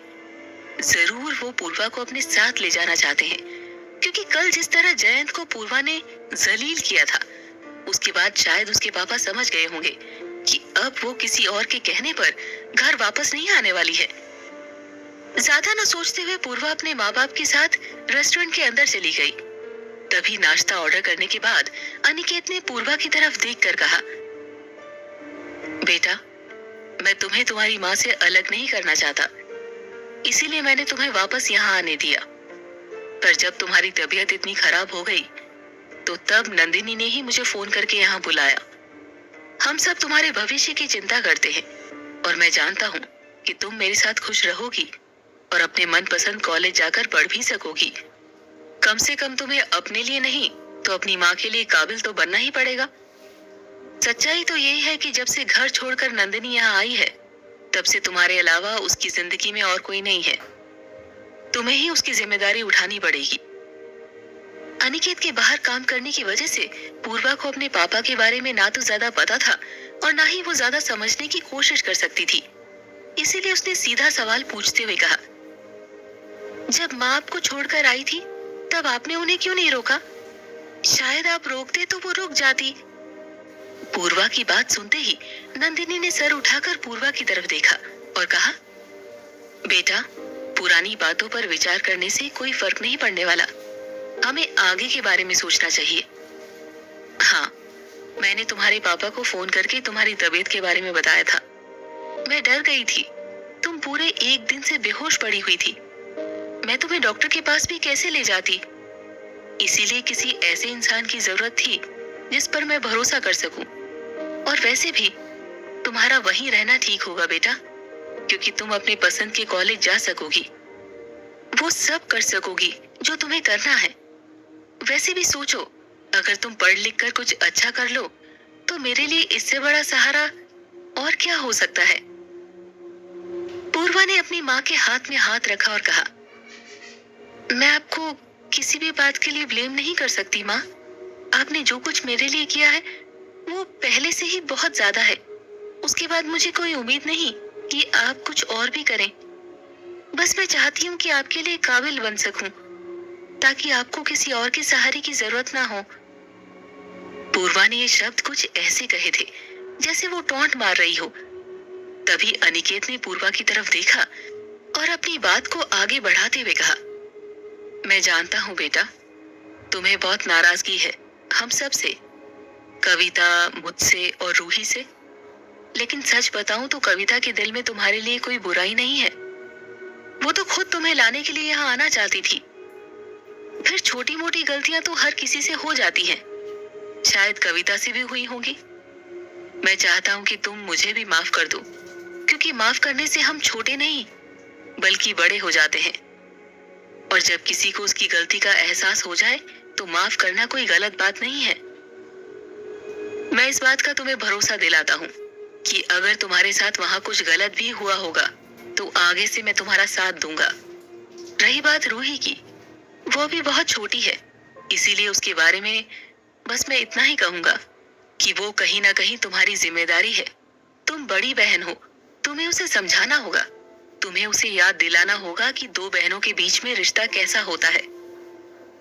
पूर्वा ने अपनी नजर उठाते हुए गुस्से से अपने पापा की तरफ देखा और कहा, आपको नहीं लगता कि आपको मुझे समझाने की जगह उन दोनों को समझाना चाहिए?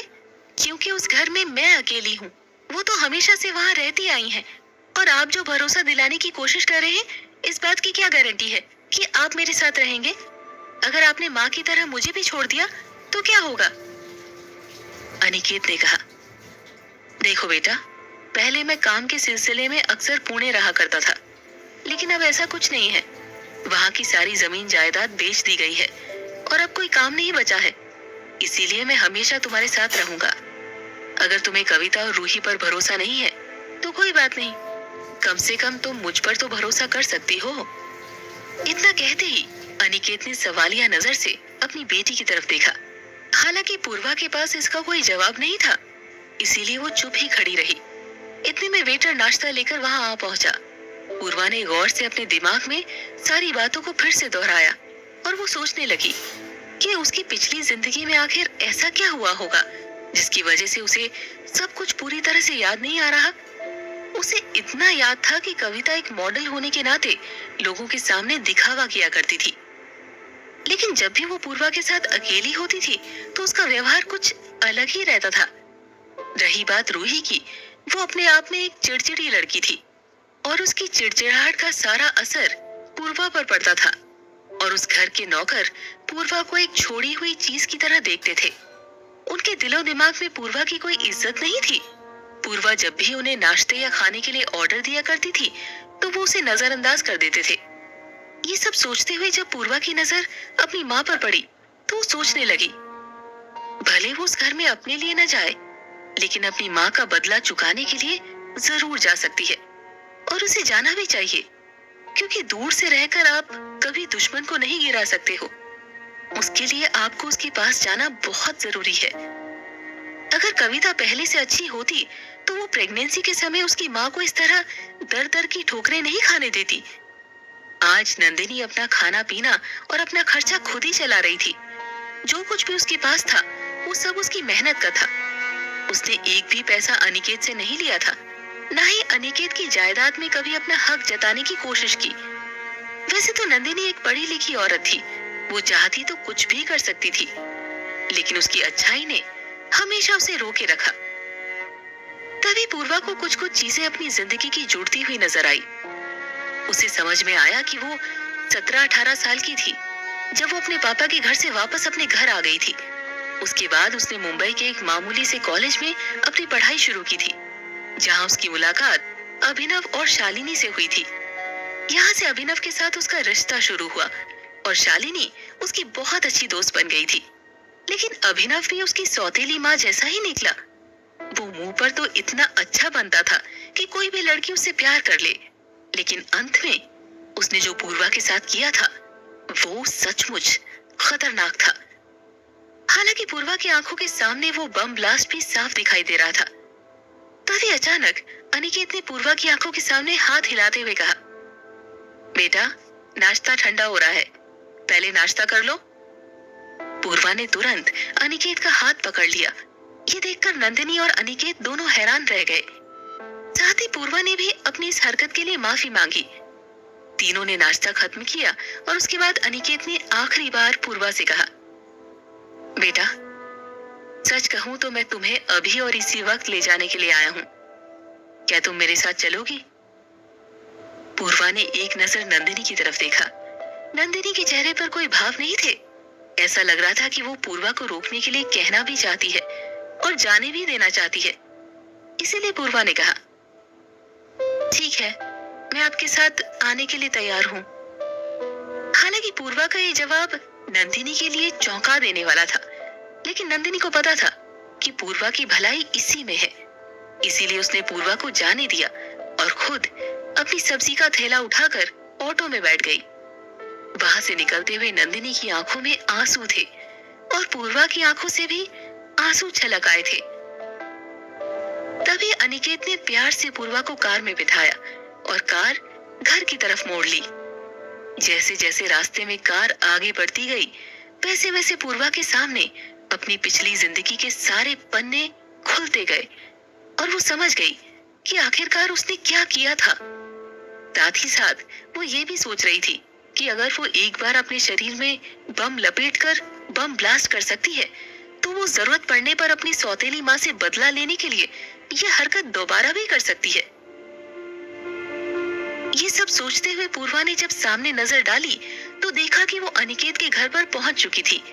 गेट कीपर ने गेट खोला और कार गार्डन के सामने रुकी।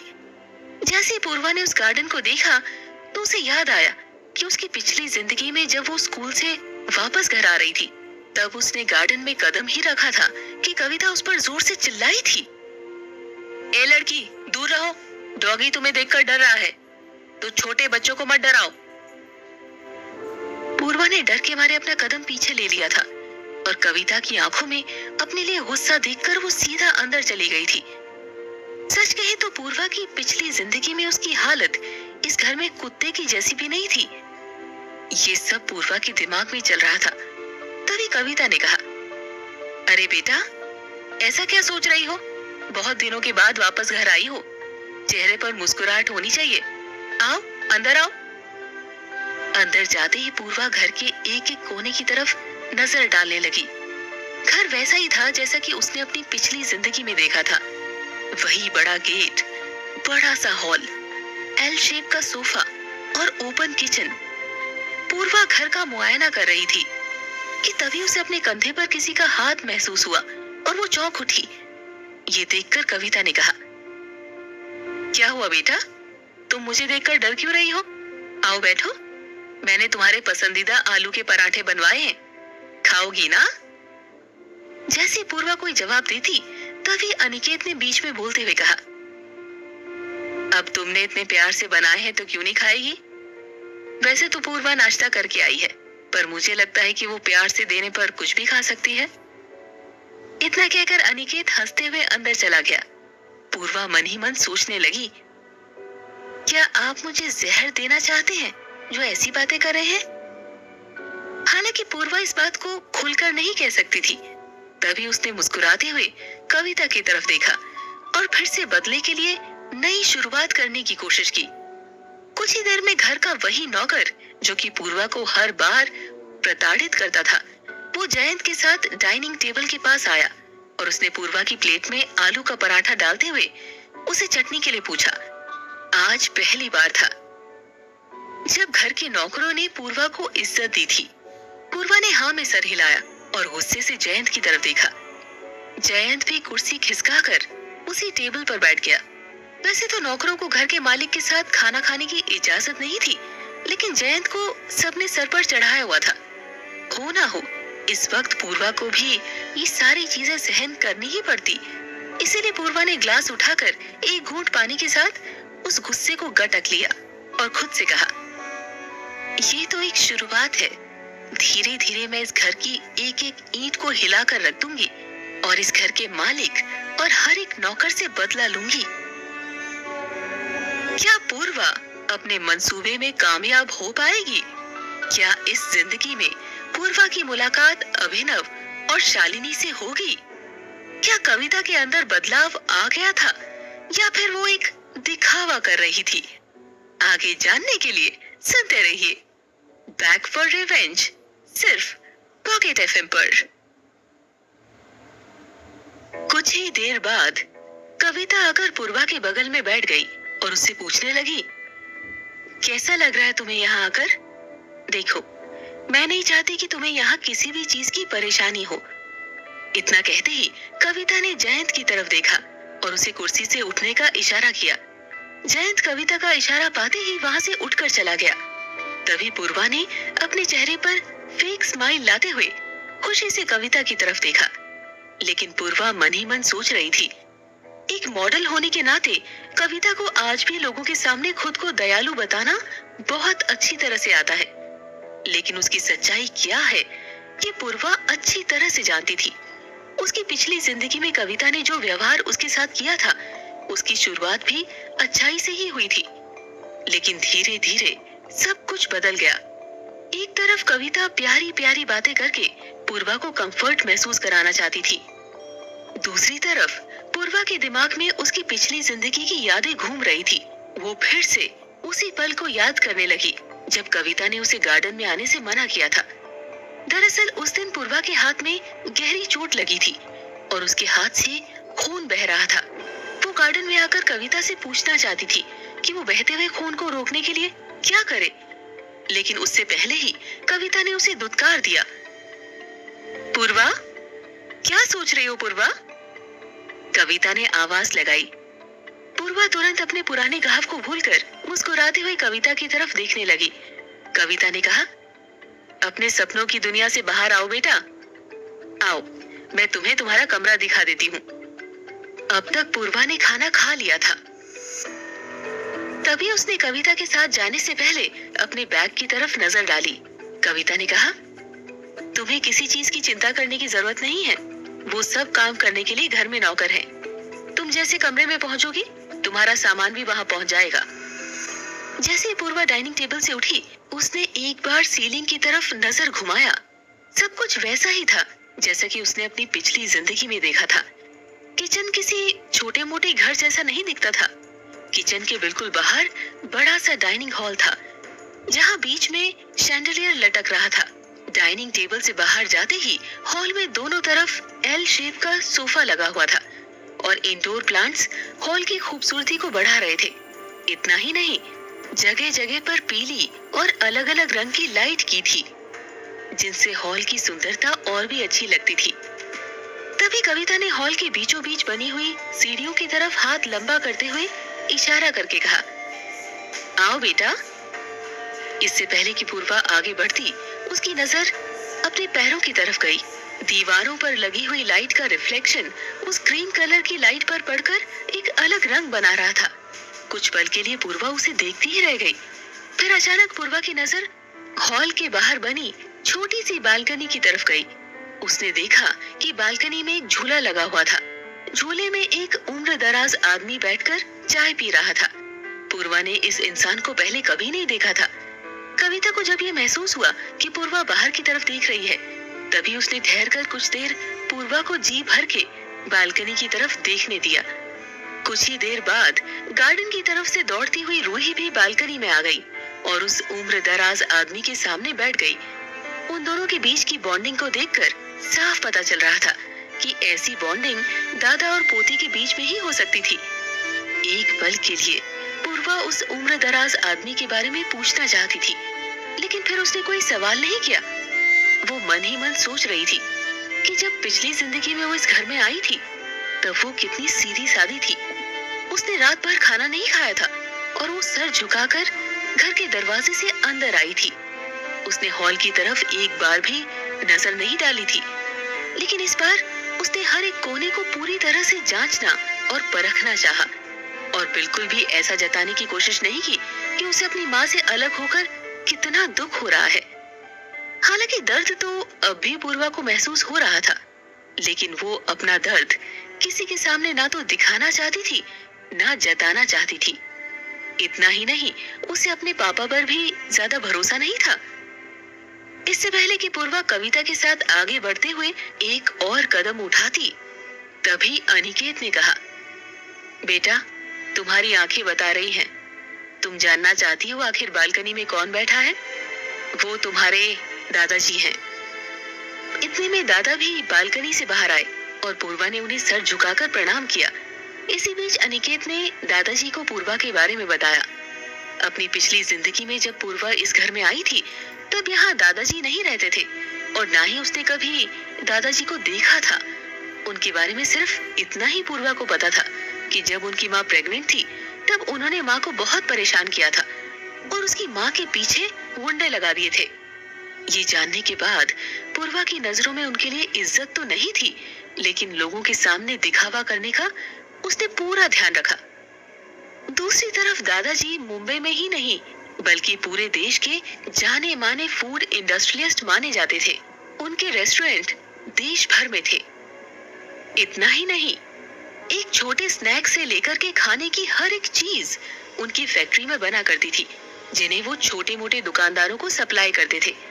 काफी देर तक वहां खड़े रहने के बाद जब दादाजी ने पूर्वा के बारे में कुछ भी जानने की कोशिश नहीं की, तभी पूर्वा ने पलटकर कविता की तरफ देखा और कहा, ठीक है आंटी, हम चलें? इतना कहने के बाद पूर्वा ने कविता को सर से लेकर पैर तक देखा। हालांकि अब तक पूर्वा घर की एक एक चीज को देखने में व्यस्त थी, इसीलिए उसने कविता में हुए बदलाव को देखने की कोशिश नहीं की थी। दूसरी तरफ जब पूर्वा के मुंह से आंटी शब्द निकला, तब सबसे ज्यादा हैरानी अनिकेत को हुई, क्योंकि अनिकेत ने सोचा था कि पूर्वा यहाँ आने के बाद कविता को अपनी माँ के रूप में स्वीकार कर लेगी और उसे माँ ही कहेगी। हालांकि इस वक्त अनिकेत ने पूर्वा से कुछ नहीं कहा। तभी कविता भी अनिकेत की भावनाओं को समझ गई थी, इसीलिए उसने बाप और बेटी के बीच का टेंशन संभालते हुए कहा, पूर्वा, अगर तुम चाहो तो मुझे माँ कह सकती हो। वैसे मुझे तुम्हारे आंटी बोलने में कोई परेशानी नहीं है, पर माँ बोलोगी तो ज्यादा अच्छा लगेगा। रही बात इस घर की, आज के बाद हमेशा तुम्हें यही रहना है, अपनी बहन के साथ। उम्मीद है कि तुम दोनों बहनें लड़ने की जगह एक दूसरे को संभालने की कोशिश करोगी। अपनी बात खत्म करते ही कविता ने अपनी नजर पीछे की तरफ डाली, जहां रूही खड़ी थी। तभी कविता ने इशारा करते हुए 2 सीढ़ी नीचे उतरकर रूही को अपने पास बुलाया और उसे पूर्वा के पास ले जाते हुए कहा, देखो, अब तुम्हारी बहन रूही भी बड़ी हो गई है। अब तुम दोनों के बीच में उम्र का ज्यादा अंतर नहीं है। इसीलिए पूर्वा, मैं तुम्हें पहले ही कह देना चाहती हूँ, कभी तुम्हारी बहन मस्ती मजाक में तुम्हें कुछ कह दे तो बुरा मत मानना। और रूही, तुम हमेशा अपनी बहन से इज्जत से पेश आना। मैं नहीं चाहूंगी कि तुम दोनों में से कोई भी शिकायत लेकर हमारे पास आए। कविता की बात खत्म होते ही दोनों बहनों ने एक दूसरे की तरफ देखा। उनके बीच में तनाव का माहौल साफ नजर आ रहा था। तभी अनिकेत ने अपनी आवाज बढ़ाते हुए कहा, आप दोनों ने अपनी माँ की बात का जवाब नहीं दिया। ये अच्छे मैनर्स नहीं है बेटा। तुम दोनों को अपनी माँ की बात सुननी ही होगी। माँ शब्द सुनते ही पूर्वा ने झटके से अपने पापा की तरफ देखा और मन ही मन सोचा कि इतना सब कुछ जानने के बाद भी आप मुझसे इस तरह कैसे बात कर सकते हैं। मेरी माँ मरी नहीं है, जिंदा है, और उनके रहते मैं किसी को माँ नहीं कहने वाली। मन तो कर रहा है कि चिल्ला चिल्ला कर आपको ये बात कह दूं, पर कोई फर्क नहीं पड़ेगा। एक पल के लिए जब दोनों बहनों ने कोई जवाब नहीं दिया, तब अनिकेत के शब्दों का भी कोई मतलब नहीं रह गया था। माहौल थोड़ा तनाव भरा बन चुका था। तभी रूही ने अपनी माँ का इशारा मिलते ही कहा, मेरी तरफ से आपको कोई परेशानी नहीं होगी, लेकिन मैं इसकी गारंटी नहीं ले सकती। वैसे भी ये कोई जवाब नहीं दे रही है। आप ही बताइए, ये किस तरह का व्यवहार है? रूही ने आज छोटा मुंह बड़ी बात कर दी थी। उसका कद भले ही पूर्वा जितना ही था, लेकिन उसके चेहरे पर कम उम्र के होने की निशानी नजर आती थी। इतना ही नहीं, उसके सिल्की बाल और अच्छे माहौल में पले बड़े होने के कारण उसकी त्वचा का रंग किसी दुकान में सुरक्षित तरीके से रखी हुई डॉल की तरह लगता था। माहौल बिगड़ता हुआ देखकर पूर्वा भी अब ज्यादा देर चुप नहीं रह सकती थी। इसीलिए उसने कहा, मेरे कुछ ना कहने का मतलब आप मेरी बदतमीजी ना समझें। अपनी माँ को छोड़कर यहाँ आने के बाद मुझे सारी चीजें अलग लग रही हैं। सीधे शब्दों में कहूँ तो मैं नर्वस हूँ। इससे पहले कि पूर्वा की बातों पर रूही कोई और तंज कसती, कविता ने कहा, चलो काफी बातें हो गई है, बाकी बातें लंच के समय करेंगे। आओ पूर्वा, तुम्हें तुम्हारा कमरा दिखा देती हूँ। नहीं तो दिन भर सबके सब यहीं खड़े रह जाएंगे, ना कोई बात हो पाएगी और ना कोई काम हो पाएगा। चलो बेटा। इतना कहते ही कविता ने दादाजी की तरफ देखा और कहा, पापा आप सोफे पर बैठ जाइए, मैंने मेड को नाश्ता लगाने के लिए कहा है, मैं भी कुछ ही देर में आती हूँ। कविता की बात सुनते ही दादाजी जाकर चुपचाप सोफे पर बैठ गए और कविता सीढ़ियों से ऊपर चढ़ने लगी। पूर्वा ने कविता के पीछे जाने से पहले एक नजर दादाजी और दूसरी नजर रूही की तरफ डाली। एक पल में ऐसा लगा जैसे दोनों बहनों ने आंखों ही आंखों में एक दूसरे से लड़ाई छेड़ दी हो। वैसे भी आगे चलकर दोनों बहनों में मतभेद तो होने ही वाला था, लेकिन इसकी शुरुआत यहीं से हो चुकी थी। पूर्वा का कमरा सीढ़ियों से ऊपर आते ही दाएं तरफ था। दरवाजे की बनावट किसी सुंदर कारीगरी से सजी हुई थी और उसमें छोटी छोटी लाइट लगी हुई थी। जैसे ही कविता ने दरवाजा खोला, पूर्वा अपने कमरे को देखकर हैरान हो गई। उसकी पिछली जिंदगी में जो कमरा उसे दिया गया था वो इतना सुंदर नहीं था। कमरे के बीचों बीच एक डेलिकेट शैंडलियर लटक रहा था। दीवार पर बड़ा सा पेंटिंग था जिसे देखकर किसी को भी सुकून महसूस हो सकता था और फ्रेंच विंडो से बाहर का नजारा देखा जा सकता था। वैसे तो फर्स्ट फ्लोर पर होने के कारण दूर तक नजर नहीं जा सकती थी, लेकिन गार्डन में लगे हुए पेड़ साफ नजर आते थे और उन पे बैठी चिड़िया भी। पूर्वा अंदर जाते ही खिड़की के पास बैठ गई और उसने कर्टन हटाकर बाहर देखा। तभी कविता ने कहा, तुम कुछ देर आराम कर लो, जैसे ही लंच तैयार होगा मैं तुम्हें बुलाने खुद आऊंगी या फिर रूही को भेज दूंगी। सब कुछ अच्छा था, ना घर में कोई कमी थी ना ही पूर्वा की खातिरदारी में, लेकिन इतना बदलाव कैसे आ गया ये समझना पूर्वा के लिए एक दिन में बहुत मुश्किल था। पर वो जानती थी कि इस बदलाव का असर ज्यादा दिन तक नहीं होने वाला है। कविता ज्यादा दिन तक उससे फेक बनकर नहीं रह पाएगी और ना ही इस घर में रहने वाले बाकी लोगों से उसकी बन सकती है। ये सब सोचते हुए पूर्वा बिस्तर पर लेट गई और उसने अपने बैग से मोबाइल निकाला। पूर्वा के पास पुरानी स्टाइल का कीपैड वाला मोबाइल फोन था जिसे सिर्फ कॉल या मैसेज ही किया जा सकता था। तभी पूर्वा ने अपने माँ का नंबर डायल किया और अपने पहुंचने की खबर दी। जब नंदिनी को पूर्वा की खातिरदारी और बाकी चीजों के बारे में पता चला तो वो बहुत खुश हो गई। तभी पूर्वा ने भी अपनी माँ को दिलासा देते हुए कहा, माँ आप चिंता मत कीजिए, आपकी बेटी बड़ी हो गई है, अगर मेरे साथ यहाँ कुछ भी हुआ तो मैं उसे हैंडल कर लूंगी। वैसे अब तक सब ठीक है और आगे भी ठीक ही होगा। आप अपना ध्यान रखना और अगर कोई भी परेशानी हो तो मुझे फोन करना, मैं तुरंत चली आऊंगी आपके पास। पूर्वा की बात सुनकर नंदिनी की आंखों में आंसू आ गए। कुछ देर तक माँ बेटी के बीच में ढेर सारी बातें हुई और फिर पूर्वा ने फोन रखकर आराम करने के बारे में सोचा। क्या कविता का बदलाव सच्चा था? क्या रूही पूर्वा के लिए परेशानी बनेगी? आगे जानने के लिए सुनते रहिए बैक फॉर रिवेंज, सिर्फ पॉकेट एफएम पर। शाम होने को आई थी। थक जाने के कारण पूर्वा सो गई थी और जब कविता उसे जगाने आई तो उसने देखा कि पूर्वा गहरी नींद में सोई है। इसीलिए उसने उसे जगाना ठीक नहीं समझा। वैसे भी पूर्वा खाना खाने के बाद ही अपने कमरे में आई थी। जब पूर्वा की नींद खुली तो उसने खिड़की से बाहर देखा, कुछ बच्चे सड़क के उस पार गार्डन में खेल रहे थे। पूर्वा अपनी पिछली जिंदगी में इस नजारे के लिए तरस गई थी, क्योंकि वो इस कमरे में नहीं रहती थी। उसके कमरे से सिर्फ गाड़ियों का धुआं और गंदी सड़क ही नजर आती थी। कुछ देर तक पूर्वा वहीं बैठी रही और धीरे धीरे शाम रात में बदल गई। तभी दरवाजे पर खटखटाने की आवाज आई। पूर्वा ने दरवाजा खोला तो दरवाजे के बाहर रूही खड़ी थी। उसके चेहरे पर एक बड़ी सी फेक स्माइल थी और उसने अजीब से लहजे में पूर्वा से कहा, खाना तैयार हो गया है, आ जाओ, नीचे सब लोग तुम्हारा इंतजार कर रहे हैं। पूर्वा को पता था उसकी पिछली जिंदगी में उसकी बहन ने अपने भाई के साथ मिलकर उसे हर बात पर गाली सुनाना और परेशान किया था। कहीं ना कहीं इस समय भी रूही उसी चीज की शुरुआत कर रही थी। जैसे ही पूर्वा ने नीचे टेबल पर बैठे सभी लोगों को देखा तो वो मुस्कुराने लगी। रूही दौड़कर उससे पहले अपनी जगह पर जाकर बैठ गई।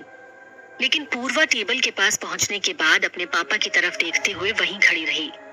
एक हिसाब से देखा जाए तो उसकी बॉडी लैंग्वेज से साफ पता चल रहा था कि वो पूछना चाहती है उसे कहाँ बैठना चाहिए। तभी पूर्वा को याद आया उसे किसी से डरने की जरूरत नहीं है। इसीलिए उसने अपने पापा की तरफ देखकर मुस्कुराते हुए कहा, बताइए मैं कहाँ बैठूं? अनिकेत ने मुस्कुराकर पूर्वा की तरफ देखा और कहा, मुझे लगता है तुम्हें अपनी बहन के बगल में जाकर बैठना चाहिए। ऐसे में तुम दोनों को बात करने का मौका भी मिल जाएगा और तुम दोनों एक दूसरे को अच्छे से और बेहतर समझ पाओगी। आगे बढ़ने से पहले पूर्वा ने मन ही मन सोचा, मैं तो यहाँ रहने वाले हर इंसान को अच्छी तरह समझती और जानती हूँ। बस समझ में नहीं आ रहा है कि इस बार आप लोगों की लालच की वजह क्या है। तभी पूर्वा ने एक बार और मुस्कुराते हुए अपने पापा की तरफ देखा और फिर पापा की बात मानकर पूर्वा सीधा रूही के बगल में जाकर बैठ गई। पूर्वा ने सबकी तरफ नजर घुमाई। अचानक उसकी नजर अनिकेत के छोटे बेटे अमन पर पड़ी। अनिकेत उस समय पूर्वा की तरफ देख रहा था, इसीलिए अनिकेत ने कहा, शायद तुम दोनों मिले नहीं होंगे। ये तुम्हारा भाई है अमन। ये रूही और तुम दोनों से छोटा है, इसीलिए इसे तुम्हारी सारी बातें माननी होंगी और तुम लोग इसे कभी डराओगे और धमकाओगे नहीं। अभी खाना खाने से पहले तुम तीनों को ये वादा करना है। पूर्वा को अच्छी तरह से याद था कि अमन ने पिछली जिंदगी में उसके साथ क्या किया था, लेकिन इस वक्त वो सिर्फ स्माइल पास कर सकती थी। लेकिन उसकी मुस्कुराहट का अमन ने कोई जवाब नहीं दिया। तभी रूही ने एक बाउल अपनी तरफ लेते हुए पूर्वा को मजाकिया नजर से देखकर पूछा, तुमसे पूछना बेकार ही होगा तुम क्या खाओगी, क्योंकि तुमने ये सब पहले कभी नहीं खाया होगा। इस सवाल की पूर्वा ने उम्मीद की थी और आखिरकार रूही ने पूछ ही लिया। पूर्वा ने भी उसी लहजे में रूही का जवाब देते हुए कहा, ये कैसा मजाक है रूही? तुम कह रही हो कि मैंने चावल दाल और सब्जियां अपनी जिंदगी में आज तक नहीं खाई है। तुम्हें क्या लगता है मैं क्या खाती हूँ? हर इंसान यही सब खाता है, इसमें कोई नई और अलग बात नहीं है। पूर्वा का जवाब सुनते ही रूही का मुंह छोटा हो गया। उसे लगा था कि पूर्वा का आज घर में पहला दिन है, तो घबराई हुई होगी। अगर उस पर सीधा वार किया जाए तो वो डर जाएगी, लेकिन ऐसा कुछ भी नहीं हुआ।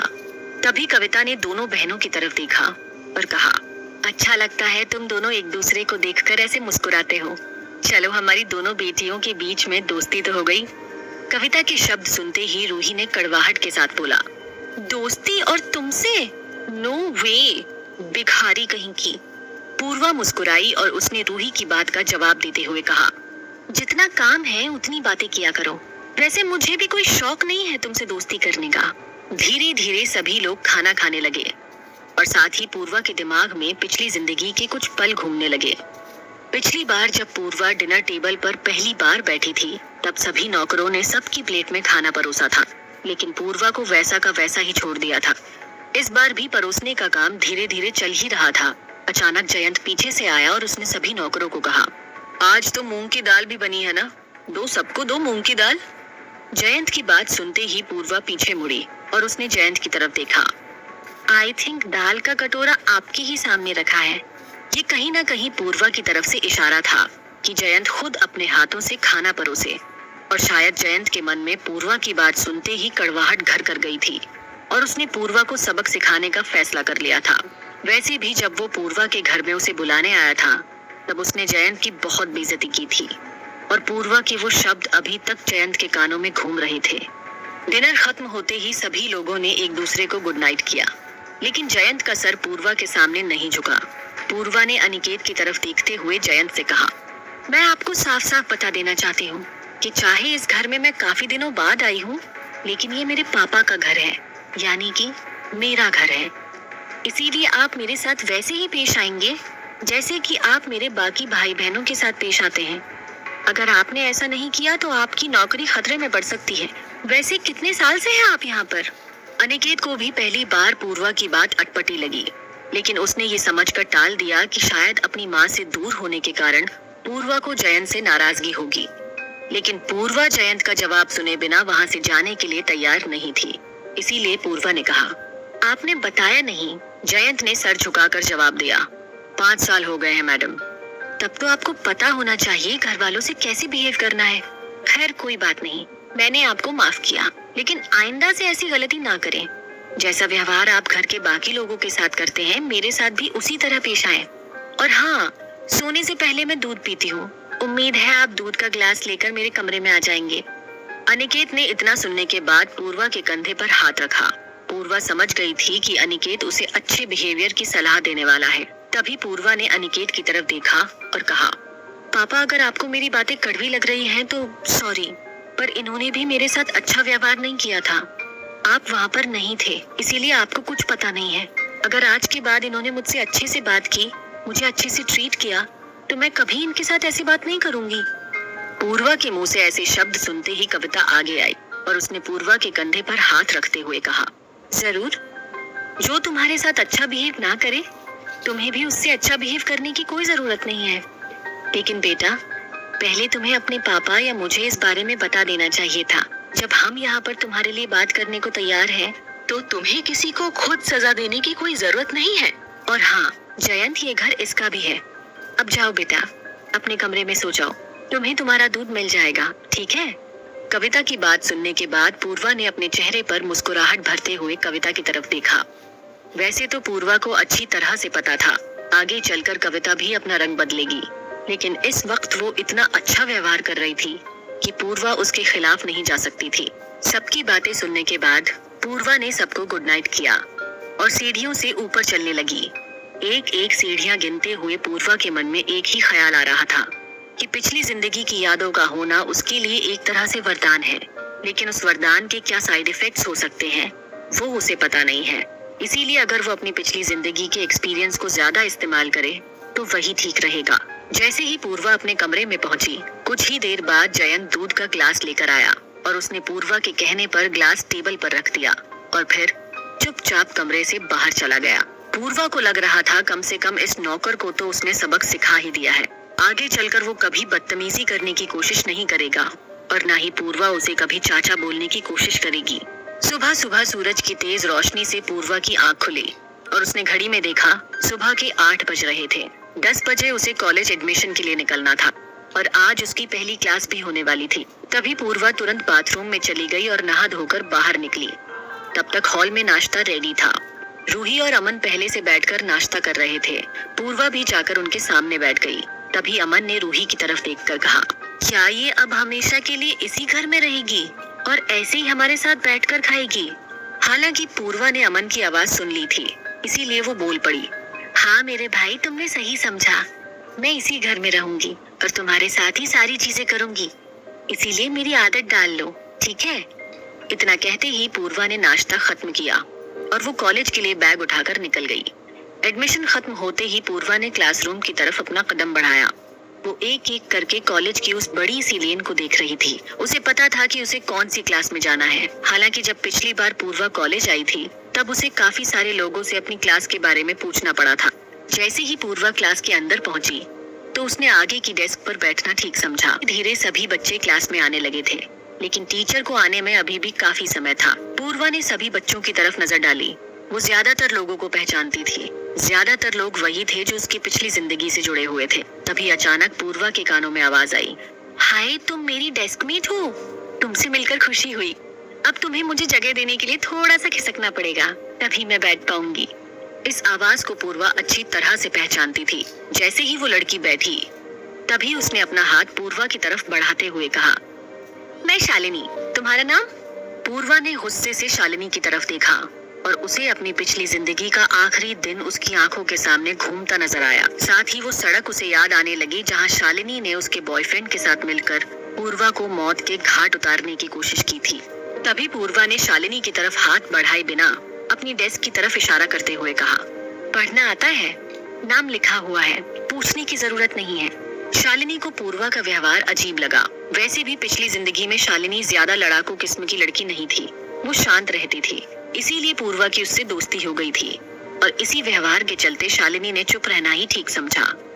जैसे ही पूर्वा ने शालिनी की तरफ से मुंह फेरा तभी वो सोचने लगी कि कहीं शालिनी का भी उसकी तरह पुनर्जन्म तो नहीं हुआ है। शायद हुआ होता तो वो पूर्वा के करीब कभी नहीं आती और उसके सामने बैठकर उसकी तरफ दोस्ती का हाथ भी नहीं बढ़ाती। यही सोचकर पूर्वा ने एक लंबी सांस ली और अपनी आंखें बंद की। उसे अपनी पिछली जिंदगी के कॉलेज के दिन याद आ रहे थे, कैसे वो शालिनी के साथ घूमती फिरती थी और वो दोनों साथ में सारी चीजें किया करते थे। कहीं ना कहीं अपनी सौतेली माँ सौतेली बहन से चीजें झेलने के बाद पूर्वा के पास शालिनी ही एक ऐसा सहारा थी जो उसे खुश रखती थी। उन दोनों की दोस्ती बहुत अच्छी चल रही थी, लेकिन फिर दोनों के बीच में उस आदमी ने जहर घोलना शुरू कर दिया। क्या पूर्वा शालिनी से दोस्ती करेगी? क्या शालिनी का भी पूर्वा की तरह पुनर्जन्म हुआ था? क्या आगे चलकर पूर्वा की मुलाकात अभिनव से होगी? आगे जानने के लिए सुनते रहिए बैक फॉर रिवेंज, सिर्फ पॉकेट एफएम पर। क्लास शुरू होने से पहले एक लड़की पूर्वा के पास आई। उसकी आंखों में मोटा चश्मा था और उसने पूर्वा से उसकी जगह मांगी। पूर्वा भी उस जगह पर ज्यादा देर तक नहीं बैठना चाहती थी, इसीलिए उसने अपनी जगह बदल दी। उसकी इस हरकत से शालिनी ने उसे हैरानी से देखा और सोचा, कॉलेज की फर्स्ट बेंच छोड़कर कोई भी पीछे नहीं बैठना चाहता, फिर ये क्यों पीछे बैठने जा रही है? जरूर ये लड़की पागल ही होगी जो यहाँ से छोड़कर वहां जा रही है। इससे पहले कि शालिनी अपने मन में और ख्याल बुन पाती, पूर्वा ने 2 कदम पीछे आकर कहा, जो अपनी जगह दूसरे को दे दे उसे पागल नहीं बल्कि काइंड हार्टेड कहते हैं। खैर, तुम नहीं समझोगी। शालिनी पूर्वा की बात सुन चौंक उठी। उसे समझ नहीं आ रहा था कि कैसे पूर्वा ने उसकी मन की बात सुन ली। दूसरी तरफ शालिनी को यह भी समझ नहीं आ रहा था कि पूर्वा को उससे क्या परेशानी है। क्लास खत्म होने के बाद भी शालिनी काफी देर तक पूर्वा को देख रही थी, लेकिन तब तक पूर्वा ऑटो बुलाकर अपने घर के लिए निकल चुकी थी। जैसे ही पूर्वा का ऑटो घर के पास रुका, तभी अनिकेत उसे ऑटो से उतरते हुए देख रहा था और वो ऑटो से उतरकर सीधे अपने कमरे में चली गई। शाम होने को आई थी। पूर्वा आज के क्लास के बारे में सोच रही थी और उसे पता था कि वो हो ना हो, आगे चलकर अभिनव से भी उसकी मुलाकात होने वाली है। उस पर वो अपने गुस्से को या फिर अपने अंदर उठने वाले इमोशन को कैसे रोकेगी, ये बात पूर्वा को बिल्कुल भी पता नहीं थी। हालांकि शालिनी और अभिनव से दोबारा दोस्ती हो पाना मुश्किल था, क्योंकि जब भी वो शालिनी की तरफ देख रही थी या उसके बारे में सोच रही थी, तब तब उसके शरीर का हर एक अंग उस दर्द को महसूस कर रहा था जो शालिनी और अभिनव ने उसे दिया था। पूर्वा कभी भी उस दर्द को दोबारा महसूस नहीं करना चाहती थी। इस सब सोच में डूबी पूर्वा को अचानक से दरवाजा खटखटाने की आवाज सुनाई दी। तभी पूर्वा ने आवाज देते हुए कहा, दरवाजे पर कौन है? आप अंदर आ सकते हैं। धीरे से दरवाजा खुला और अनिकेत ने अपने कदम अंदर रखे। अनिकेत को देखकर पूर्वा हैरान हो गई थी, क्योंकि उसकी पिछली जिंदगी में उसके पापा ने कभी पूर्वा के कमरे में कदम नहीं रखा था और ना ही पूर्वा से कभी बात करने की ज्यादा कोशिश की थी। जितनी भी बातें उन दोनों के बीच में होती थी, वो कभी किसी फंक्शन या फिर खाना खाते टाइम हो जाया करती थी। उसके अलावा पूर्वा को अपने पापा की मौजूदगी का कोई एहसास नहीं था। अनिकेत ने अंदर आकर पूर्वा के बिस्तर के पास जाते हुए पूर्वा से पूछा, बेटा, क्या मैं यहाँ बैठ जाऊं? ये सवाल पूर्वा के लिए अपने आप में चौंका देने वाला था। पूर्वा ने झटके से कहा, आपको यहाँ बैठने के लिए मुझसे पूछने की जरूरत नहीं है पापा। तभी अनिकेत ने बिस्तर के कोने पर बैठते हुए पूर्वा के सर पर हाथ फेर कर कहा, तुम अनिकेत सिंह की बेटी हो, तुम्हें ऑटो से कॉलेज जाने की कोई जरूरत नहीं है। मुझे माफ करना, आज मैंने इस बात का ध्यान नहीं रखा, लेकिन कल से ड्राइवर तुम्हें कॉलेज ले जाएगा और कॉलेज से वापस घर भी लेकर आएगा। और तुम्हारे लिए मैंने एक नई कार भी खरीदी है। धीरे धीरे तुम भी ड्राइव करना सीख लो, ताकि तुम्हें कभी भी खुद से कार ड्राइव करके कॉलेज जाने का मन हो तो तुम जा पाओ। लेकिन फिर भी तुम्हारे लिए एक ड्राइवर हमेशा मौजूद रहेगा। तुम्हें अब कॉलेज जाने में किसी भी तरह की कोई दिक्कत नहीं होगी बेटा। तुम्हारे पापा इस बात का पूरा ध्यान रखेंगे। पूर्वा को समझ नहीं आ रहा था कि उसका इतना ध्यान क्यों रखा जा रहा है। ये सभी चीजें पूर्वा के लिए बहुत ही ऑकवर्ड है। ऐसा पहले कभी भी नहीं हुआ था पूर्वा के साथ। ये चीजें एकदम से उसके साथ क्यों होने लगी? पूर्वा सोच में पड़ गई। और जहाँ तक पूर्वा को याद था, पिछली जिंदगी में जिस दिन वो पहली बार कॉलेज गई थी, उस दिन कविता उसके कमरे में आई थी। उसके पास कई सवालों के ढेर थे और उसने पूर्वा की बहुत क्लास लगाई थी। वो रात पूर्वा के लिए बहुत ही भयानक रात थी। उस दिन उसने नंदिनी से भी बात नहीं की थी। ये सब सोचते हुए पूर्वा ने अनिकेत से कहा, मुझे लगता है आप खामखा ही खर्चा कर रहे हैं। मुझे कार की कोई जरूरत नहीं है। मैं आराम से कॉलेज जा सकती हूँ। मुझे ऑटो से जाने में कोई दिक्कत नहीं है। मुझे इसकी आदत है। अनिकेत ने कहा। तुम्हें कोई भी ऐसी आदत डालने की जरूरत नहीं है बेटा, जो आदत तुम्हें गरीब बनाए। मैं नहीं चाहता कि मेरी बेटी के पास किसी भी चीज की कमी हो। मैं अब तुम्हें किसी भी तरह की कोई दिक्कत होने नहीं दूंगा बेटा। इतना कहते ही अनिकेत ने अपनी जेब से एक कार्ड निकाला और पूर्वा के हाथ में रखते हुए कहा, ये क्रेडिट कार्ड है। इसकी मंथली लिमिट 30,000 रुपए है। उम्मीद है तुम्हारे लिए काफी होगा, लेकिन इसके अलावा तुम्हें और जरूरत पड़े तो मुझे बता देना, मैं लिमिट बढ़ा दूंगा। पूर्वा ने जैसे उस कार्ड की तरफ देखा, उसकी आंखों में हैरानी साफ नजर आ रही थी।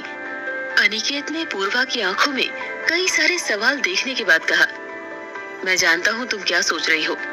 इतने सालों तक मैंने तुम्हारे और तुम्हारी माँ की तरफ मुड़कर नहीं देखा, और अब अचानक से मैं तुम्हारा इतना ख्याल क्यों रख रहा हूँ।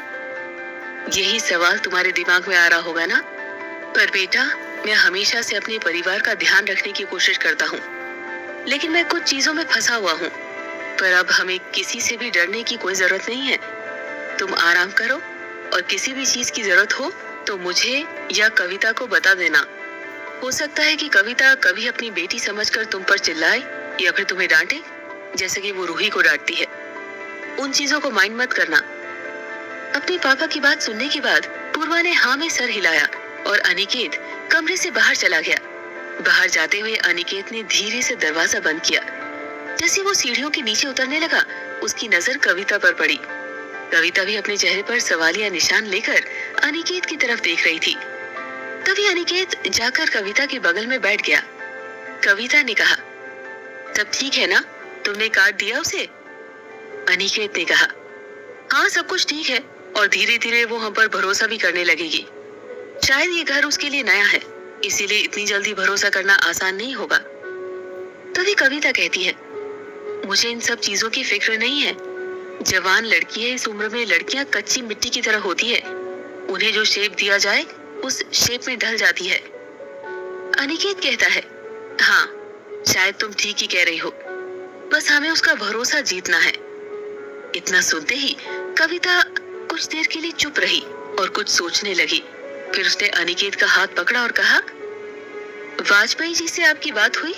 आपको याद है ना हमें क्या करना है? अब सिर्फ 1 हफ्ते का समय बचा है। इस 1 हफ्ते में सारी तैयारी करनी होगी, लेकिन उन तैयारी से पहले वाजपेयी जी का हाँ कहना जरूरी है। अनिकेत ने कहा, डरो मत, सब कुछ ठीक ही होगा। वैसे भी पैसा और पावर में बहुत अंतर होता है। जिसके पास पैसा है वो चीजें खरीद तो सकता है, लेकिन चीजों को बिकने से रोक नहीं सकता।